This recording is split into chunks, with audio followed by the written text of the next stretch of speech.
Ladies and gentlemen, a very good afternoon and a warm welcome to all of you. I am Shriyal Setumadhavan, the feature editor of Construction World, and I welcome all of you to Construction World Maharashtra, a platform to fast track infrastructure investment in Maharashtra and Mumbai on a scale never attempted before. We thank our speakers, supporting partners, and the lovely audience for virtually joining us today. This event is being live streamed on the Construction World YouTube, Facebook, and Twitter accounts. Maharashtra, the wealthiest, most industrialized state, is one of the highest contributors to the overall economy of the country. Over the years, the contribution to the overall economy, the contribution of the real estate and construction sectors in the state's overall GDP has grown significantly. Construction projects stimulate activity in the entire economy, and the Maharashtra government has been pushing for developing world class infrastructure. Large scale business opportunities can be created by encouraging large construction projects and innovative finance. But infrastructure projects have long gestation periods and require huge investments.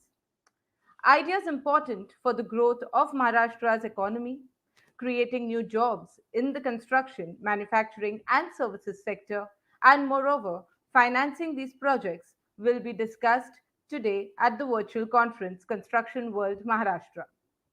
The conference today will include three session themes. First, creating large scale business opportunities in the state by encouraging large construction projects and innovative finance. Two, mega project opportunities in the state with a deep dive into the Mumbai Eastern waterfront, port redevelopment, and future possibilities along the Eastern waterfront. And third, secured governance and urban equity withdrawal project financing through asset monetization.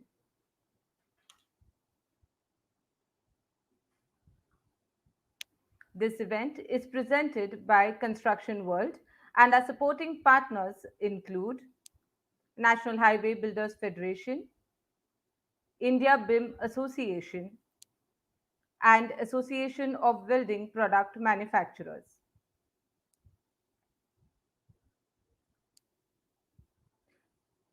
We are pleased to have a great lineup of speakers on topics which speak of opportunity and development in Maharashtra. Ladies and gentlemen, introducing you to the first session for today, creating large scale business opportunities in Maharashtra by encouraging large construction projects and innovative finance.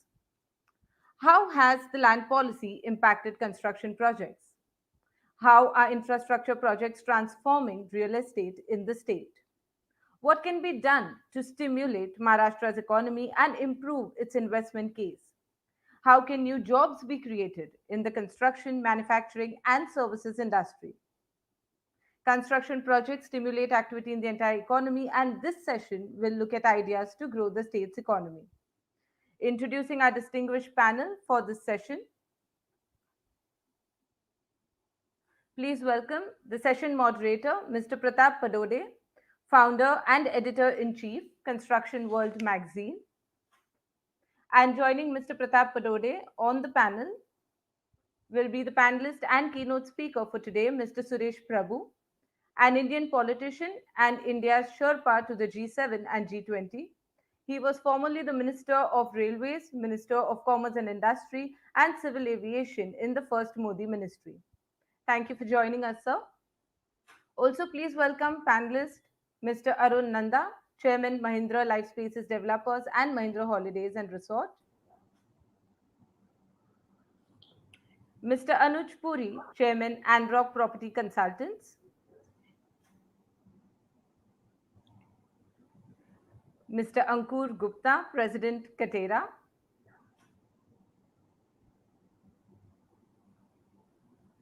Mr. Bharat Parekh, Executive Director, Infrastructure Research, CLSA.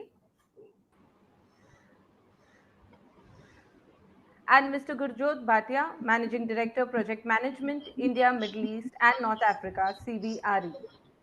Thank you all the panelists for joining us today.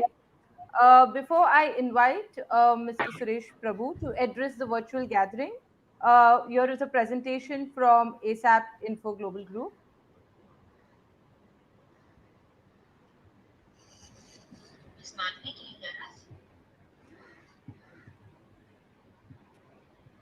So yes, once again, welcome to Construction World Maharashtra. This event is presented by Construction World.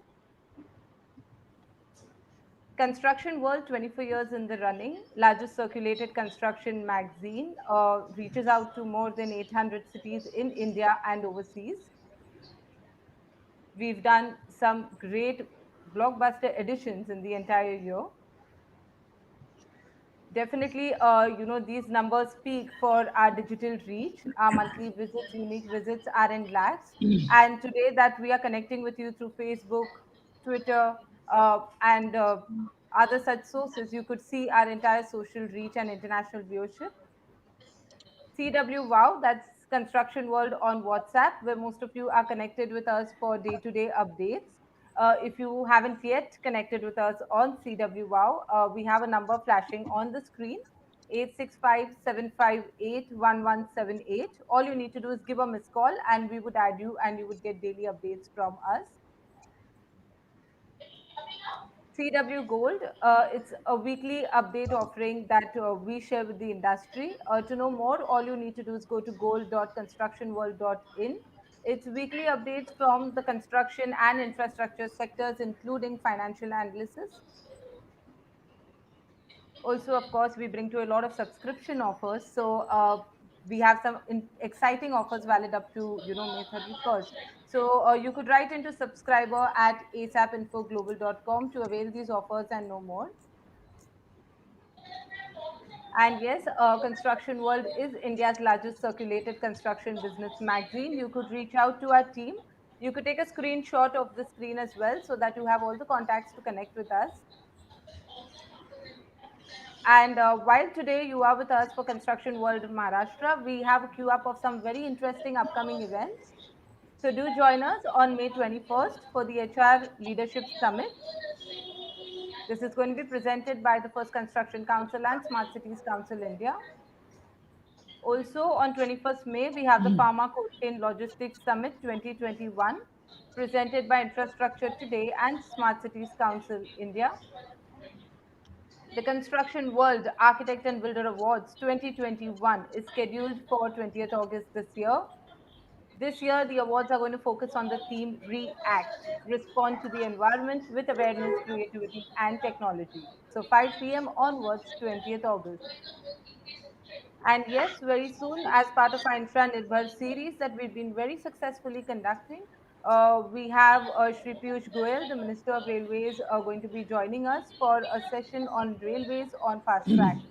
So do block your calendars and do stay with us for these upcoming sessions and events that we do. So with this, I now request Mr. Suresh Prabhu to address this virtual gathering. Over to you, sir.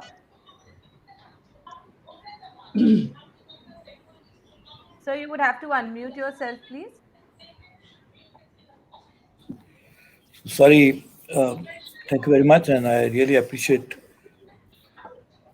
the event in which so many top class professionals are participating. So let me offer my best wishes to all of you. These are very difficult times for all in the world, particularly in India and Indian citizens who are passing through a very difficult medical emergency, and all states are fighting that. So I'm sure those of us who are suffering, let me offer you my best wishes and hope that all of us will be able to get and tide over this crisis soon with the combined might of all of us and the goodwill and the best inner strength that we can muster together to get over these very difficult times. And I'm sure Maharashtra again is passing through very difficult times. That's my home state. I've been 4 times a member of parliament from Maharashtra, from Lok Sabha, to I'm now member of parliament from Andhra Pradesh and earlier, of course, from Haryana. But my all my formative years, I grew up in Mumbai and Maharashtra, so I love my state, my cities. So I hope all of you, those who are in that state, also are doing well, and I'm sure you'll be well with your families. So very briefly, because I know such top professionals are here. Construction is one sector which can actually boost economy of India in a very significant way. One of the challenge of economic growth over a period of last few years has been all over the world is with the increase in GDP, not necessarily the number of jobs that the GDP increase, as used to happen earlier, happens in the same way. The industry, which constitutes about 14% of India's GDP, which now has to go to upward 20%. And over a period of time, we need to go even beyond that. And we have to find out sectors in the industry which can create more jobs, not just add output and not therefore add to GDP, but also create more employment. And employment has to be at seg- to all segments of society. The top professionals who are well educated, the middle class, and also the people who offer their manual labor as their contribution in the job market. One segment of industry which can offer each of these at the same time is construction. Construction itself offers jobs, but because you're constructing something, you have to buy some construction material, whether it's steel or cement or something else. And therefore, you also boost the demand for those manufactured products. At the Minister of Railways, I prepared 8,56,000 crore capex. It's unprecedented, and everybody was saying, how is it possible?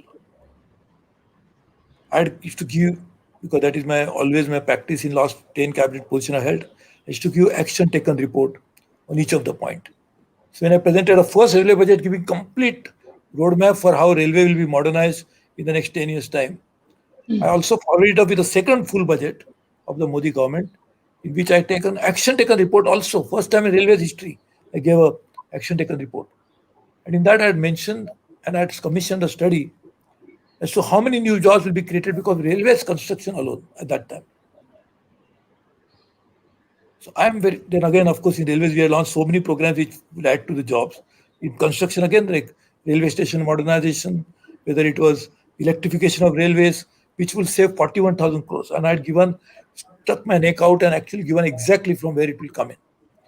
But construction is also, electrification also will become part of construction overall. So I'm just saying that this is one industry which can create jobs for all, which can create demand for manufactured products.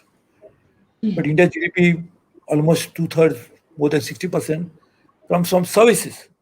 So even in services, the construction can create new job opportunities. Construction would mean we will need financing. So financial services is one of the major sector of creating jobs. Construction would mean insurance. Insurance again is one of the top service sector which will create jobs. Architectural services, engineering services, EPC, many of those will also create jobs. So EPC construction per se has the potential to boost India's economy at the same time create jobs. So the twin benefit that can come from one single activity of creating jobs as well as adding GDP, boosting India's overall infrastructure creation because India lacks in infrastructure in a significant way. Infrastructure deficit is one of our big challenge. So even that having been breached through construction, that will provide new launching pad for entrepreneurship. Because if infrastructure is available, obviously people will use that as a launching pad for launching their own businesses. And I am very sure with a distinguished leader in the industry like Mr. Arun Nanda being here, you will definitely hear you get right advice and you'll hear right way forward from him. So I don't want to take too much of your time. I'm also busy addressing the challenges of so many families who need help all over the country. I'm addressing few hundred calls a day. I'm also using my social media besides all this. I try to help them. So I will, but still I didn't want to miss the opportunity of being with such distinguished panelists like all of you. And I congratulate Construction World for doing such a good work for so many years. I congratulate Mr. Parode for actually running this enterprise. And I know it for a long time, including his father. He still used to run the Dalal Street Journal from 30 years ago. I used to be the chairman of the largest cooperative bank in my previous life. I was at the age of 31, I used to be the chairman of Saraswat Bank. And of course, I was involved with all different segments of financial services industry and in investment banking and many. So I don't, in my other capacities, I don't want to mention all that. But I used to know him, his father, during those days. So I'm very happy to see that his son is now carrying forward the legacy. I'm very happy to see a very distinguished people who are here from Mr. Puri, Mr. Gupta, Mr. Parekh, Mr. Bhatia, and all of you. And I'm very sure that all of you will together will create a roadmap for building modern Maharashtra by creating more job opportunities, by increasing the new entrepreneurship, and also creating a better quality of life for people of India. And from beginning with Maharashtra. Maharashtra indicates more than 10% of population, more than India's 10% of GDP, and I'm sure Maharashtra grows faster, it will actually boost India's economy. When I had prepared the $5 trillion GDP map, I had said that if Maharashtra can create another map of more than $1 trillion economy, and every state does that, and I'd encourage all the states to work on that, including Uttar Pradesh. If each state prepares their own roadmap and say, I would like to grow at this particular output, combined with that, India GDP will rise. But also I prepared a district-led growth plan. This is the first time in India that each district can add more than 3% to the normal growth to GDP. India GDP will rise because to combine with all the state GDPs and district GDP is India GDP. So I hope all of that will happen. Once again, congratulations to you. And I leave it to you this with these remarks. Because I want to go for some other program, somebody is waiting for me. I will like to thank you. I take your permission to leave this program, but I will be with you soon in person to meet all of you because many of you are my friends, very good friends. And Mr. Nanda, nice to see you. Hope you are doing well and as strong as you always are. Thank you very much. God bless you. Thank you. Thank you so much, Mr. Suresh Prabhu. We are honored to have you here, and thank you so much for your encouraging words. I'm sure the flow of sessions that we have today and the discussions is going to, bring out some valid points, like you mentioned, to create a roadmap for modern Maharashtra. So we will definitely look forward to, creating that roadmap through our sessions today.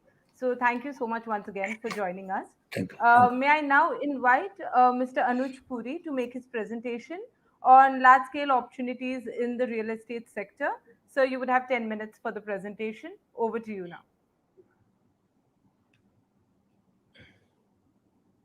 You would need to unmute yourself, Mr. Puri. Sorry, my apology. Sitting at home for a long time, you've started to understand how to mute yourself if you want a peaceful married life. Thank you very much, Pratap, for inviting all of us. And it was a delight to hear Mr. Suresh Prabhu. I'm sure he's very busy, and yet he's been able to find time to come in and address. So it's great. Thanks to Shreyal as well. I'm going to do this presentation, which is probably going to be even less than 10 minutes, Shreyal. There is a lot to talk about this subject, which is really about creating business opportunities in Maharashtra through large-scale construction projects. But I'll try and cover it up as I said, in less than 10 minutes. It'll also set up a pretty good context in what we are trying to do with the panel discussions following this. So the first one, sorry, I'm just trying to roll this off.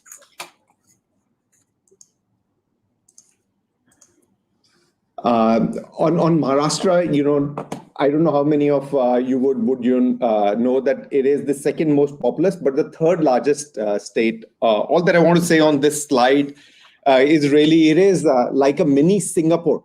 I mean, if you look at the second second column, it is the highest contributor in economy, and the GDP of Maharashtra is equivalent to that of Singapore. It's also got a very young population.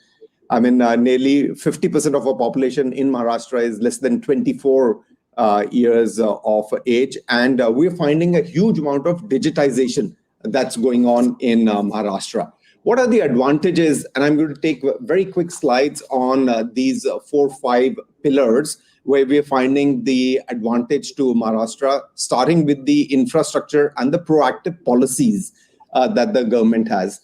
It is amazing to see that Maharashtra has got 50 major and minor ports, already in operational, 13 full-fledged airports that are going on. It's also a city which has been very proactive with policies. The RERA was implemented in Maharashtra. 29,000 projects are listed in Maharashtra under RERA, and nearly 45% of the total projects under RERA are coming in from Maharashtra. It also generates a huge amount of employment. If you look at it, 143 of the Indian Fortune 500 companies are headquartered here. Nearly 1.7 lakh crores of exports happen through this state. So, it's as we said, it's a pretty large economy equivalent to that of Singapore. What are the ongoing projects that are helping us bring in construction? Mr. Suresh Prabhu also said this is that if the economy has to grow in a particular country or in a particular state, it has to be construction led. And this is what you're going to see in the next few slides, the amount of activity that is going on. I mean, it's just mind-boggling when we were putting together this presentation to see 30 lakh crore of projects, infrastructure projects under various categories, whether it is transport, logistics, or water sanitization that are ongoing currently, which is pretty large, 30 lakh crore. I mean, many countries would not be spending that kind of monies. Just digging a little bit deeper into this is in real estate, we're seeing a number of activities that are going on in energy, in the social infrastructure. And I'm going to go in the second part of this presentation a little bit, a couple of slides on how financing is happening on these particular sectors, which are contributing to these mega projects, including now you're seeing the communication, food processing, media and entertainment, which has been a big part of Mumbai. And Mumbai has been known for Bollywood, and we're seeing a fair amount of investment that is happening within this city on all these projects. What's happening on the real estate, one of my pet subjects, but I'm not going to go more than a couple of slides into this. It is nearly 53% of the total sales in India on residential. 53%, nearly half of the value of the residential market is Maharashtra. The rest of India is the balance half. So, it is so significant. This is what it shows in the slide, that how significant Maharashtra is on the supply and demand. One of the pet projects of the state is the Dharavi redevelopment project. I hope it actually starts to see the light of the day. It's been on for a very long time, and yet we are just continuing to roll on it.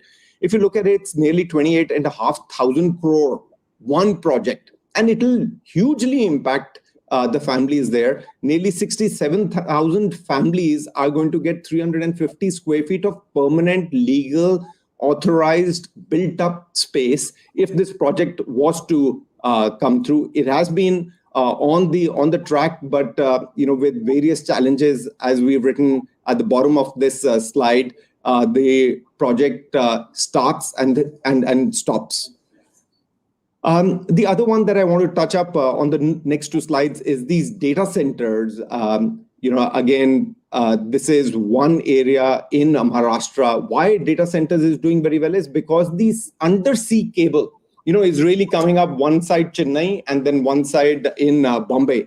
And that's where all these data center guys are wanting to set up their data centers. Why data centers become popular in India suddenly is because of the government of India's policy on data protection, where all these foreign entities who were storing Indian citizens' data overseas have now to start storing data in India. And we are seeing a huge amount of investment coming into Maharashtra, more particularly in Bombay, on data centers. Logistics, if you look at it, we are really second to NCR in providing warehousing, industrial parks, on the logistics. A number of the international players like ESR, Indospace, Ascendas, they have very large developments that they have already undertaken and are continuing to construct in Maharashtra. And it's one of the largest logistics puller within the foreign investors. Just 2 or 3 slides. Pratap had asked me to speak very quickly on what is the financing model of these. I'm not going to go into too much detail, but 2 things I want to pick up on this slide. One is this municipal bonds. I think this is a fantastic way to be able to finance from the government side. It has seen stop and start, just like the Dharavi projects, but I do feel is that if these are structured well, it's a great way to be able to do it. And the second is the asset monetization, where many of the public sector, state governments can sell their assets, ring fence the money, the proceeds that they're getting, to be able to utilize those proceeds for greenfield expense. So these are some of the two most popular ways of doing it. Obviously, we are aware of the public-private partnership. In some of the asset classes, it has done very well. For example, airports in India, it has done very well. In many others, it hasn't been able to do as well. We think, finally, if we have to navigate on the financing, there needs to be a better coordination, better collaboration between the state and the central government. And only then you will be able to see a lot more possibility of funding coming in from international resources on these projects.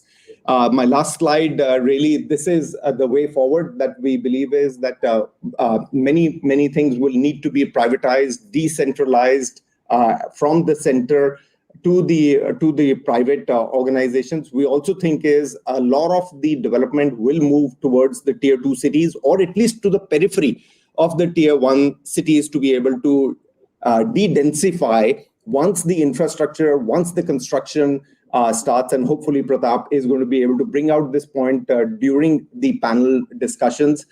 We believe is that there needs to be a better incentivization of the private players to be able to unlock the opportunity on monetizing some of the assets, some of the infrastructure projects, some of the greenfield projects that we have to do to be able to really bring this out.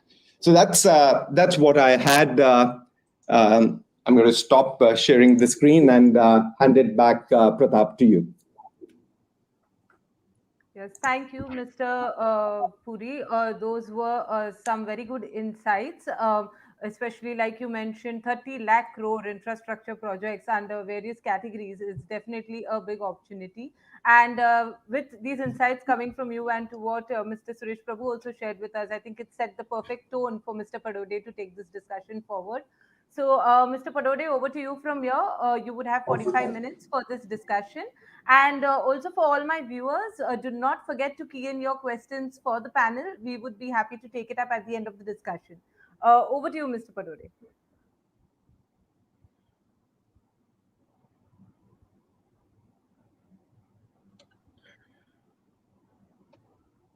Mr. Padode, we are unable to hear you. Could you please check your mute? Yeah, good afternoon. Good afternoon, everyone, ladies and gentlemen. Welcome to Construction World Maharashtra. I think we've had a very great grand opening with Mr.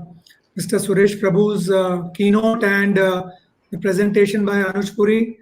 I think we've laid the ground for our first inaugural session, Sustainable Development and Large Construction Projects. I hope all of you are safe and maintaining safety protocol. We have a long way to go, but I can see the light at the end of the tunnel, especially for Maharashtra already. And keeping fingers crossed, we should be getting out of the woods soon enough if we all work at it together. Maharashtra, I'll just share some few slides with you all meanwhile.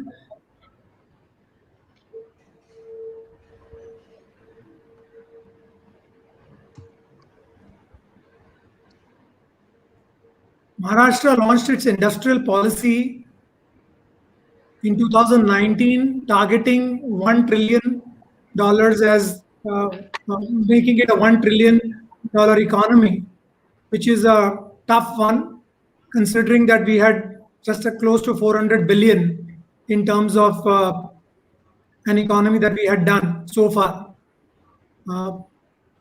Let me just get this going.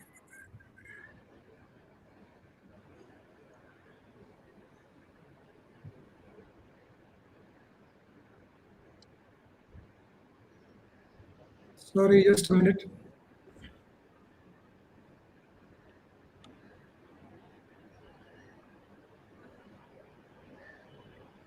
Yeah, okay. Here we go.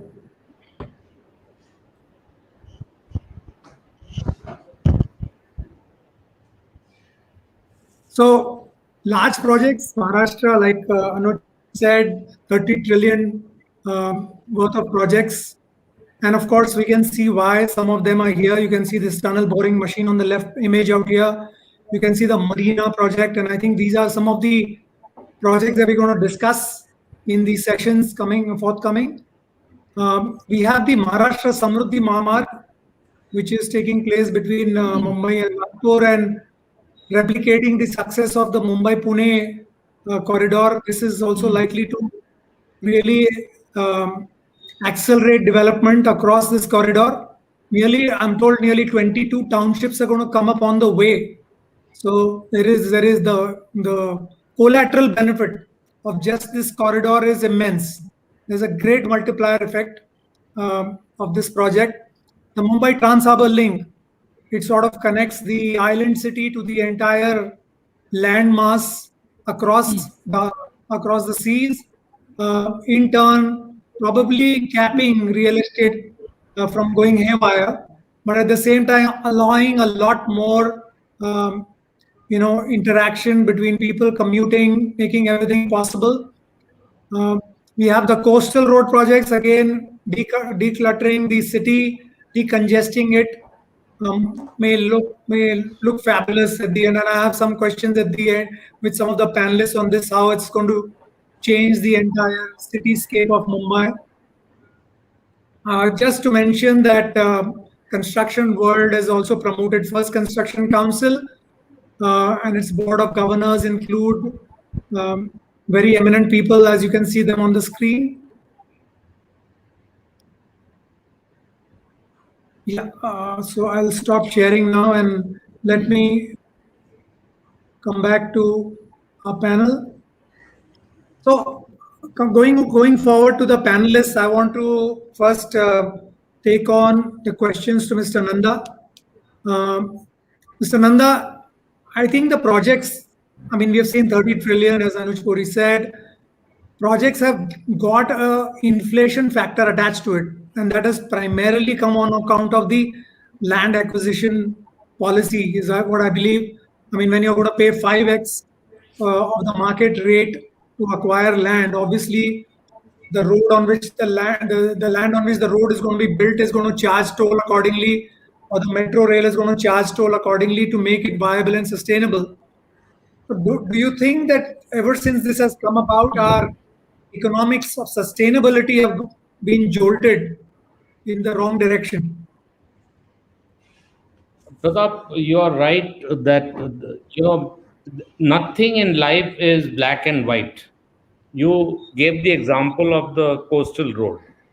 If I was living in Warsaw or some Andheri, I would say I'd love it because it'll take me half an hour to reach home instead of 1.5 hours. If I was living on Breach Candy, I will say meri view khatam ho gayi.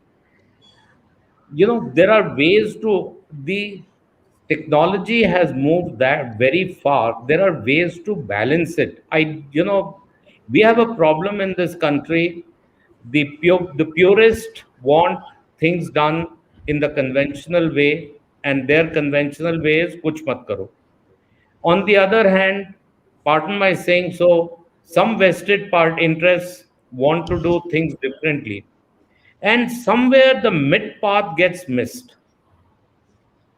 We don't have much time, but I don't know much about coastal road, but I do have friends on both sides of the thing. I have friends like Cyrus Gazdar, who are the purist, who said it's a totally wrong thing. There are other people who say that it will make the city will grow faster. The first of all, the problem is the real estate prices are very high. If this road comes through, can you imagine that it will go much beyond Vasai Virar?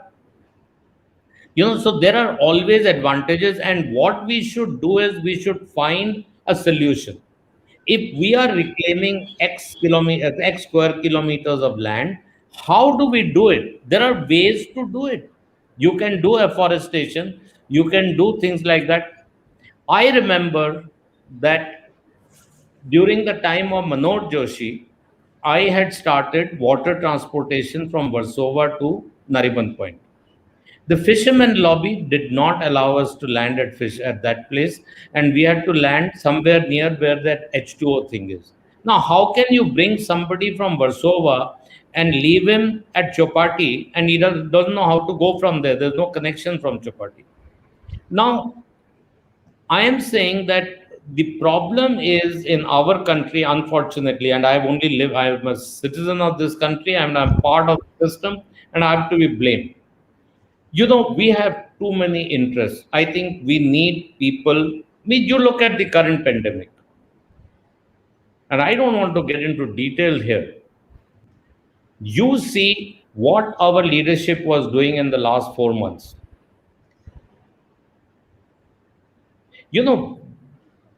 One of my problems is that we don't have statesmen. I'm stop here. We don't have statesmen who look at things objectively. I am telling you that you can do sustainable development. I have done industrial parks of 3,000, 5,000 acres. We've not cut one tree. And there was a situation where in Chennai, we had to take a road through the forest. And instead of 100 trees, we planted 1,000 trees only 5 kilometers from that location. Due permission. Right. So we have to find solutions which are acceptable to all parties, and we should not get into this polarization of, we have polarization. All right. Mr. Nanda, I'll come back to you.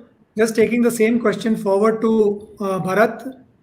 Bharat, do you think this project inflation, which is that the same question that I put to Mr. Nanda, but I think, with Maharashtra's 400 billion GDP currently, of course, we did very well between 2012-13 to probably 2018, where I think the average GDP growth of Maharashtra was around 12 to 13%, but then it has subsequently dropped. And with this pandemic, obviously, where they're projecting a negative 8%, how to reach a trillion, economy in the next 5 years, you really need to completely change the game. And with this land, I think the land acquisition policy is going to be one big stumbling block which people don't realize. Your views?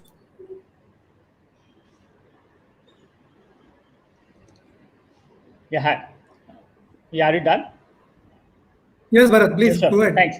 No, thanks, Pratap, for having me, and great thoughts, at least till now, from the experience and the flamboyance. And Anuj made a great presentation on to pep up the whole mood here, which is great. So, in fact, I would like to take your sort of example a bit further. That it's just not the pricing, frankly speaking. We just do not have infrastructure. Price, you worry if at all price is viable or unviable. And this audience is fairly knowledgeable, so I don't want to preach anything. But very clearly, I'll just give one simple example, and that will give out a very clear and loud message. And I'll just tell you a story, because it's not that this state doesn't know. In fact, this state monetized assets of Mumbai-Pune Expressway 10 years before NHAI, who is now the mother of asset monetization and gets all sorts of credit. We did it 10 years back. This state achieved the kind of power capacity which is only next to NTPC. So very clearly, it's not that this state did not know what infrastructure is. But unfortunately, we lost our way somewhere in the middle. And this one story should tell you about this land acquisition and what it means to this whole situation. Not too far back, in the year 2015, not too far back, right? Gujarat ports handled 3.66 million TEUs, or just million containers of cargo. And in that year, JNPT handled 4.5 million TEUs. So we were clearly bigger than Gujarat ports. Last year, in FY21, guess what? Gujarat ports handled 7.6 million TEUs with the pandemic hit. 7.6, their traffic doubled. And how much did JNPT handle? 4.67 million TEUs. Our traffic grew at 2% over the last 6 years. Gujarat grew at 13%. Let's understand we are living in the world of competitive federalism. Every state is competing for the same dollars. If you can't evacuate the export and import cargo of your own state and the ports are choked, what's happening here? Nothing wrong was there with JNPT. It had the most efficient operators. We had Port of Singapore coming in, like unfortunately 5 years back, and putting in such an aggressive bid. But they could not get the evacuation. Why? Because we could not acquire land for dedicated freight corridor even now. Even now, the 75 kilometer stretch in the middle, there is no land. And that's why this traffic of almost 4 million TEUs have shifted in a way which could have come to Mumbai, has gone to Gujarat, right? So that's the reality. So I would say forget the cost. If you get infrastructure, Maharashtra has enough and more money to pay. But I agree with your point that if you inflate something 5x, very clearly the viability suffers, because NHAI toll per kilometer is not different in Maharashtra versus non-Maharashtra state. So obviously cost will be different. And what did NHAI do recently? That they are not expanding 4 lane to 6 lane and 6 lane to 8 lane Mumbai Delhi NH. They are creating an alternative route which will create structural business risks for the old concessionaires, and they will go via all the random places of Madhya Pradesh and say Rajasthan and all that to reach Delhi at a road which will cost one third the cost which all the landlords were asking. So again, time and again, I'm saying 70 years, unfortunately, 70 years after independence, in this kind of an August gathering, we are discussing a basic issue like land and the pricing of the land and the pricing of the tolls and everything else which will happen with the land. But I think the answer is very simple. If we have to get into 1 trillion, I think it is possible. In fact, all the good things which Anuj highlighted, if we did all those things, even if we get into 10% band of 1 trillion, nobody's going to kill us, right? But issue is that we are becoming irrelevant in this unicorn economy. Let's get that right. Whether the next IIT grad, which we will produce in Mumbai, he will be living in Mumbai, or most likely he'll go to Bangalore, where his private equity and the whole ecosystem is there, or in Hyderabad or somewhere else. And then you have a different situation. So I think that's what we have to stop. So I think it is logistics, it is manufacturing, and education.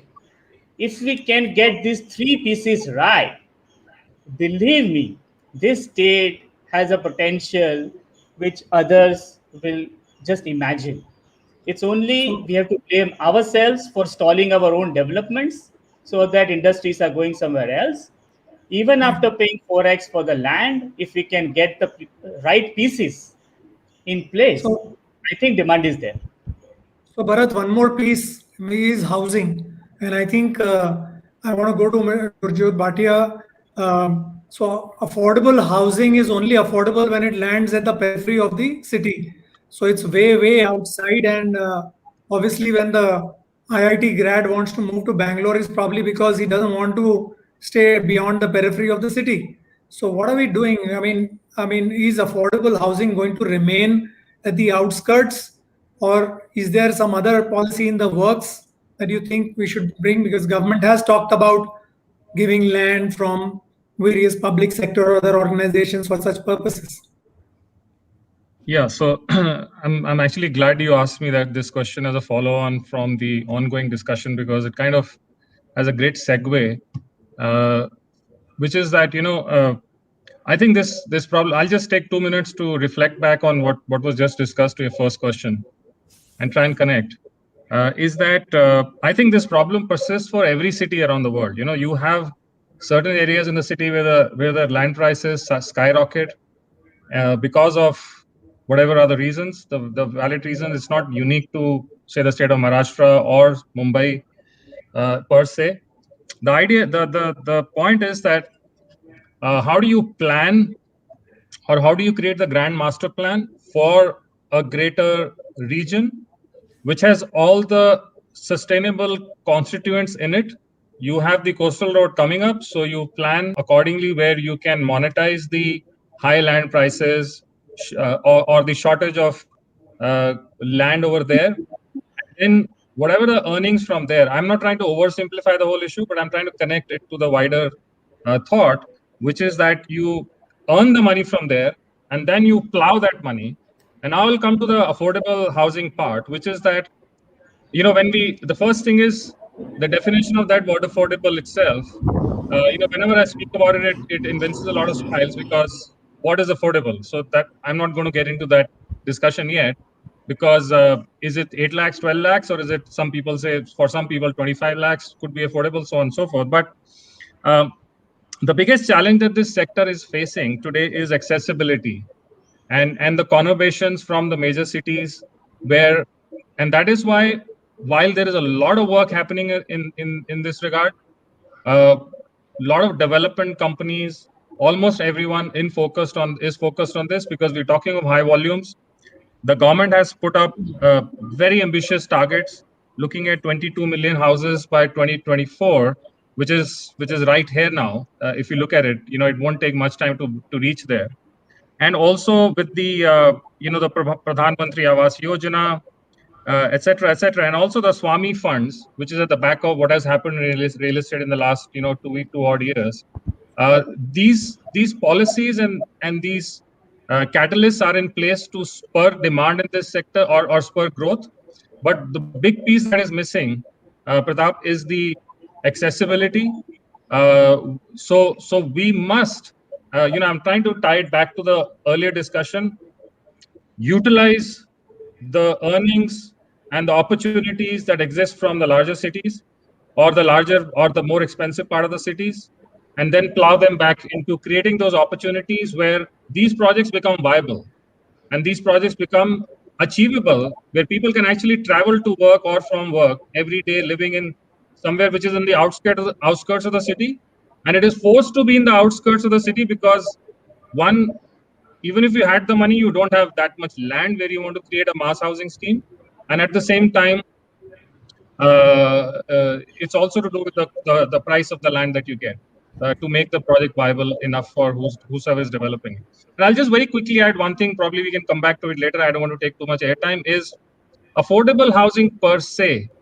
And I'm not saying this is not happening. The good part is that wherever meetings, whatever discussions we have, because I'm someone who's in the core field of construction or project management. So there's a lot of discussion on how can we use mass production initiatives, whether it is, and look at affordable housing as more as an industrial initiative or a production initiative rather than a bespoke, as we're used to saying, okay, this particular housing scheme, that housing scheme. How do we make it factory finished, factory ready, speed to market? People who are developing it, they start generating and earning revenues as quickly as possible. You can control quality.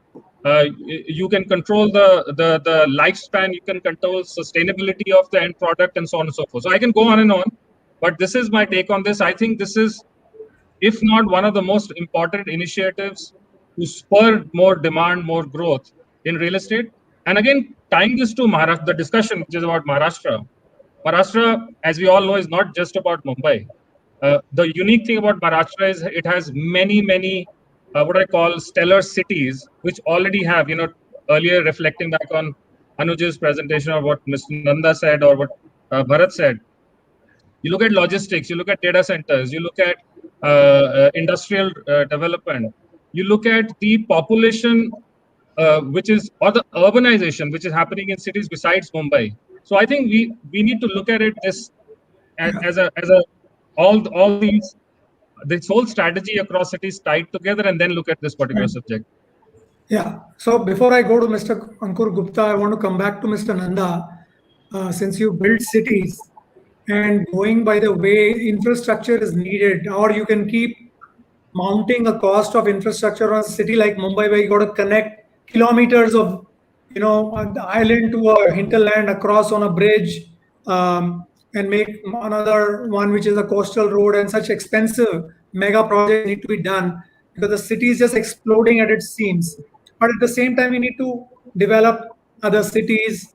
So affordable housing is much more affordable and much more central in other cities when it is planned right from the beginning. What do you think? Where are we going wrong there? Are we really doing enough, Mr. Nanda, on that? As Gurjot correctly said, what is the definition of affordable housing? To me, the definition of affordable housing truly is when your driver or the guy who sells you vegetables on the thela outside, or the guy when you come down from Nariman Point office who's selling chai can buy a house. And there are very much more knowledgeable people like Anuj and Ankur and Gurjal and Bharat on the line than me. Normal wisdom is 4 to 5 years gross income is what people can afford to buy a house. जो 15,000 रुपया कमाता है वो 7-8 लाख के ऊपर में he cannot afford to buy a house. And let me tell you, Gurjot said something which was music to my ears, and that's what I have been telling people. I said, we come from a manufacturing background. We should be the most successful there because we have to go into doing it as a factory rather than a construction site. Now, what is it that is ailing? The ailing part is there is a long term and a short term. The long term is, as Bharat mentioned and Gurjot also mentioned, we have to identify the areas and put connectivity there. The railway lines crisscross all over the country, all over the state of Maharashtra. And when I was younger, I used to live in Pune, and I remember in Deccan Queen, there were people who were daily commuting between Pune and Bombay. This is in the 70s. Today, life has changed. I'm talking of 76, 77. So if there is a proper housing in Karjat or anything with a proper connectivity, it's not. So, but that will take little time. You might have to build a railway station. You don't have to put a new railway line there. You have to put a railway station. And that is what succeeded for Mahindra World City, Chennai. I picked up a site next to a railway station and put a station there. The train started stopping. And Infosys, Wipro, you name it, they were all there. We created 1 lakh jobs. It's not difficult. But I am saying that there are lower hanging fruits today. The lower hanging fruits today are NDZ, salt pan lands, things like that, which just require, you don't change NDZ into any housing, it will lead to corruption. But if you say that the NDZ land will be used for less than 300 rupees, less than 300 square feet and less than 30 lakhs of rupees, then the land cannot be misused. And you may even say the houses will be auctioned through MADA. I am just saying that as Mahindras, after 75 years in business, we are willing to do businesses which have social impact. But these are all solvable problems. As I go back to the more thing, I'm been in business. Next year, I'll complete 50 years in Mahindras. I have seen life that we unnecessarily complicate matters. How simply Bharat put it, and Gurjot said put it. We built millions of lines of the railway line, but we put it just jahan pe meri constituency hai. No, we have to move from जहां से मेरी constituency है to जहां पे उसकी जरूरत है. Yeah, Bharat, you want to add something? No, just one more point I want to add. If why should the Navy, the Army should be in Kolaba? Why should the Army be in Koregaon Park? Can you imagine what we can do? I think there are solutions. We need willpower. Okay. All right, we come back. Bharat, you wanted to add quickly? I want to go to Mr. Ankur Gupta. Yeah, in fact, what Arun sir said is what I wanted to really highlight is that very simple things can make wonders. Like, this whole bullet train project, right? 1,10,000 crore project is what kind of Anuj Put said. But the beauty of that, and when I did my financial model around the bullet train, actually I fell off my chair. You know why? Because as you all know, that 80,000 crore of that is coming from Japan. Well, that's not like a big thing. What's the big thing is that interest which we are going to pay is not 0.1%, 0.01%. My father-in-law will not give me such a loan. So that's the kind of loan that is. Hey, you have to have better control on your father-in-law. But sir, what I'm trying to highlight here is that 30% of this project is in Maharashtra. 35,000 crore capex is going to happen in Maharashtra. 3,000 crore worth of land is what is going to be bought within Maharashtra. Maharashtra has to invest only 5,000 crore for getting this 35,000 crore of economic activity, and all the GST, that 42% will come to Maharashtra as well of this economic activity, right? And we are stalling it. 2/3 of the land is in Gujarat. 88% of the land is acquired, and only 32% of the land of Maharashtra has been acquired. That's the difference. It's a simple thing. If you want to generate economic activity, that's the simplest project where government has to invest only 20%. 80% is going to come outside of the country. So even banks are not required, and they're de-risking, and they're not so great liking for infrastructure. All those things are not there. And it's a ready-made project. And that loan at 0.1% is actually for 50 years. 50 years. 50 years and 15 years, no repayment. No, repayment starts after 15 years, and by that time the traffic will be at least 25 to 30,000 per day kind of situation. And that entire loan will be paid for by the passengers only. Government doesn't have to pay. It's only bogey which people are throwing. India has to progress, and you can see the change. But I'm saying, good things aside, just do capex, create jobs, which is what is required in Maharashtra right now. And these are the ready-made projects, which is what we are definitely. No, Bharat, bullet train, I totally agree, is a no-brainer actually as a Kickstarter, a huge Kickstarter accelerator for Maharashtra. Going on to Ankur Gupta. Ankur, so Katera is into so much of building technologies, but somehow we are lagging behind in use of precast and the modular construction. What is holding us back? Is there a policy thing that we require to tweak, or I also understand even in terms of hospitals, you guys can really put up something like a 500-bed hospital in 15 days, as I heard. Correct me if I'm wrong. Well, thanks, Pratap. Modular construction, yes, Katera is the leader in India today, leading in modular construction and precast technology. The issues are not really with policy as much as they are with mindsets of people, and I've been hearing that across the table today during this discussion. Policy is fine. Policy is neither for precast nor against precast. It would be nice if policy was favoring precast. It would certainly help, but that's not the issue. The issue today is that people are wary of precast construction capabilities.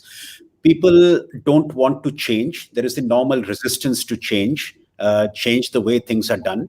But then if you look a little bit outside the country, if you look at the Middle East, I'm actually sitting in Dubai at the moment. If you look outside here, you see how this country or the city has been built with precast technology. You look at most of Europe, you can actually see buildings just coming up almost magically. But that is the whole thing. You are actually moving a lot of the construction activity from the site to a factory. Now, you move something to a factory, you are producing material and goods under controlled conditions. So, therefore, your curing of your concrete, your cement, your quality of construction, your specifications, everything comes out under controlled conditions. So, you're curing a concrete block under controlled factory conditions and not subject to the vagaries of the weather, right? For instance. So you are splitting the construction into two parts, one on site, one off site, and therefore your buildings come up twice as fast. Now, they not only come up twice as fast, but they also come up so much more, so much better looking, so much better in terms of quality, so much more sustainable buildings that will stand the test of time for many, many more years. So this whole modular construction just needs a little bit more acceptance. Today, if you look at our competitors, our larger competitors, they are not so much into precast, if at all. So we are today the largest precast construction company in the country, but we are still very small. So this is basically the issue of acceptance by developers, by others who don't either understand it. The architectural community in the country, the construction community in the country doesn't quite understand what precast is and the benefits that it can bring. There are many who do, and these are our, if I may call them, our favorite clients, because they believe in it, they've seen the benefits, and they want to use it again and again. So it's just changing the mindset of people and basically converting construction into a form of manufacturing, as Mr. Nanda just said. So if you could do that, you can really give a great fillip to the construction industry in this country.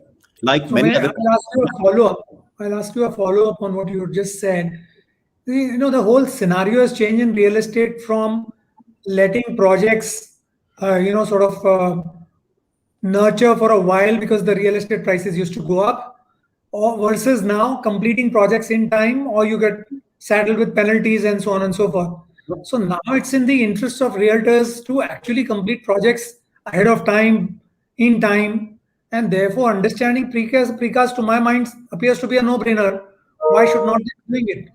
It is absolutely. But then, I think, if I look at my clients today, we have three kinds of clients. One that love precast, one that will absolutely not touch precast, and everybody in between.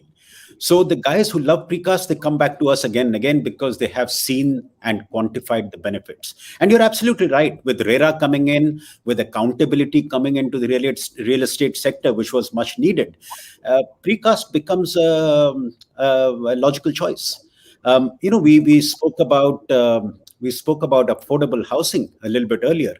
Can you imagine a factory-produced modular construction where you can build a SRA block in Mumbai, in half the time, and great quality construction that you can never achieve with conventional construction, right?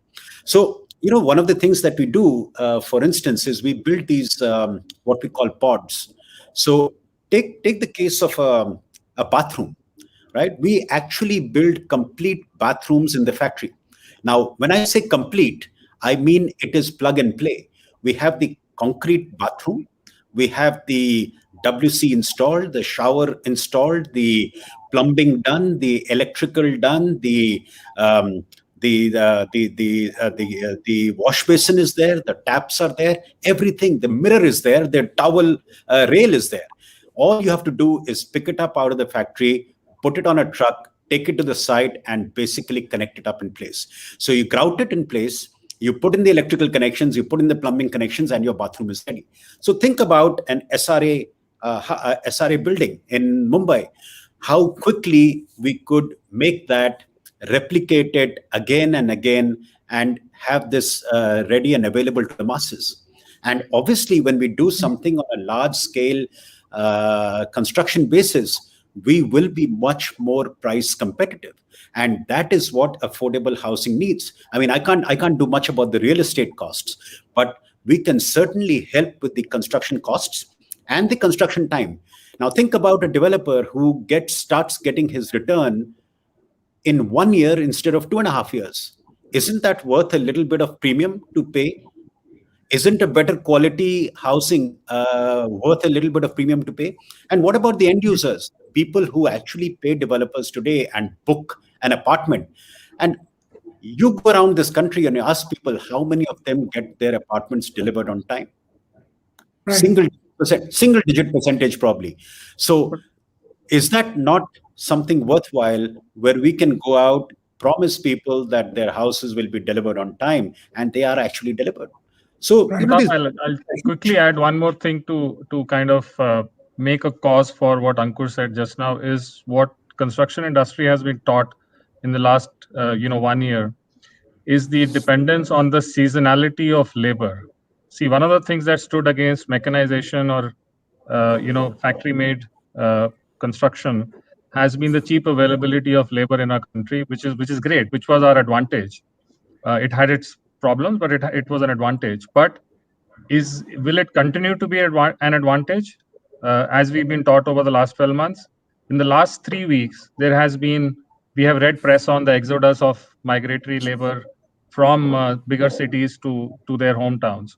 So I think that would also be another push to this particular topic. And I think, I can tell you this very quickly, is that almost 100% of our customers, which are large development organizations in the country, when we go and speak with them, the good part is everybody's asking that question, which was not the case 2 or 3 years ago. Everybody's asking that question. They're asking us to do a cost-benefit analysis, and then they're taking those decisions. So I think we have started to discuss this across the tables, which I think is a good movement from where we were 2 years ago. So you're saying we're at a tipping point now. Gurjot, just I'd like to add a point there. Labor has been a problem in the last couple of months. I mean, the labor is actually migrating back home, fearing lockdowns, fearing a repeat of what happened last year. And, our industry and this modular construction precast industry depends on half the labor that the conventional industry depends on, because most of our construction work is done by machines in our factories, not at the site. So even when labor is in short supply, we are able to progress quite significantly. Yep. And on the hospitals issue, I just came out of a call from a potential client who wants to build a 200-bed COVID specialty hospital, and they want it in 10 days. We may not be able to do it in 10 days, but we can certainly do something in a month. You want to build something really fast, which is the need of the hour today, and a huge social impact on people of this country, where you see all these horrific videos of people dying outside hospitals and by the roadsides. I mean, if you could build these hospitals, in 30 days, my God, what a great thing that would be. So clearly, I think, this pandemic has taught us that speed of execution of construction, for causes like hospitals, etc., was never imagined before that speed would be needed. But at least we have a solution now. I want to go to Anush Puri on a completely different scenario where we have already invested in certain, projects like the Ambi Valley. We have constructed Lavasa. We have, we've seen the JP Infra in Delhi. They could not complete a whole lot of apartments. So is it time? I mean, we've already invested huge amount of resources in this. Years have passed by.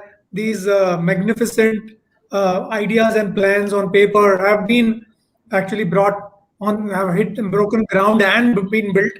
Some tweaks are needed to actually, we talk about asset monetization. Here is absolutely asset depreciation, huge asset depreciation taking place. What can be done about it? You market properties, and I wanted your ideas on this.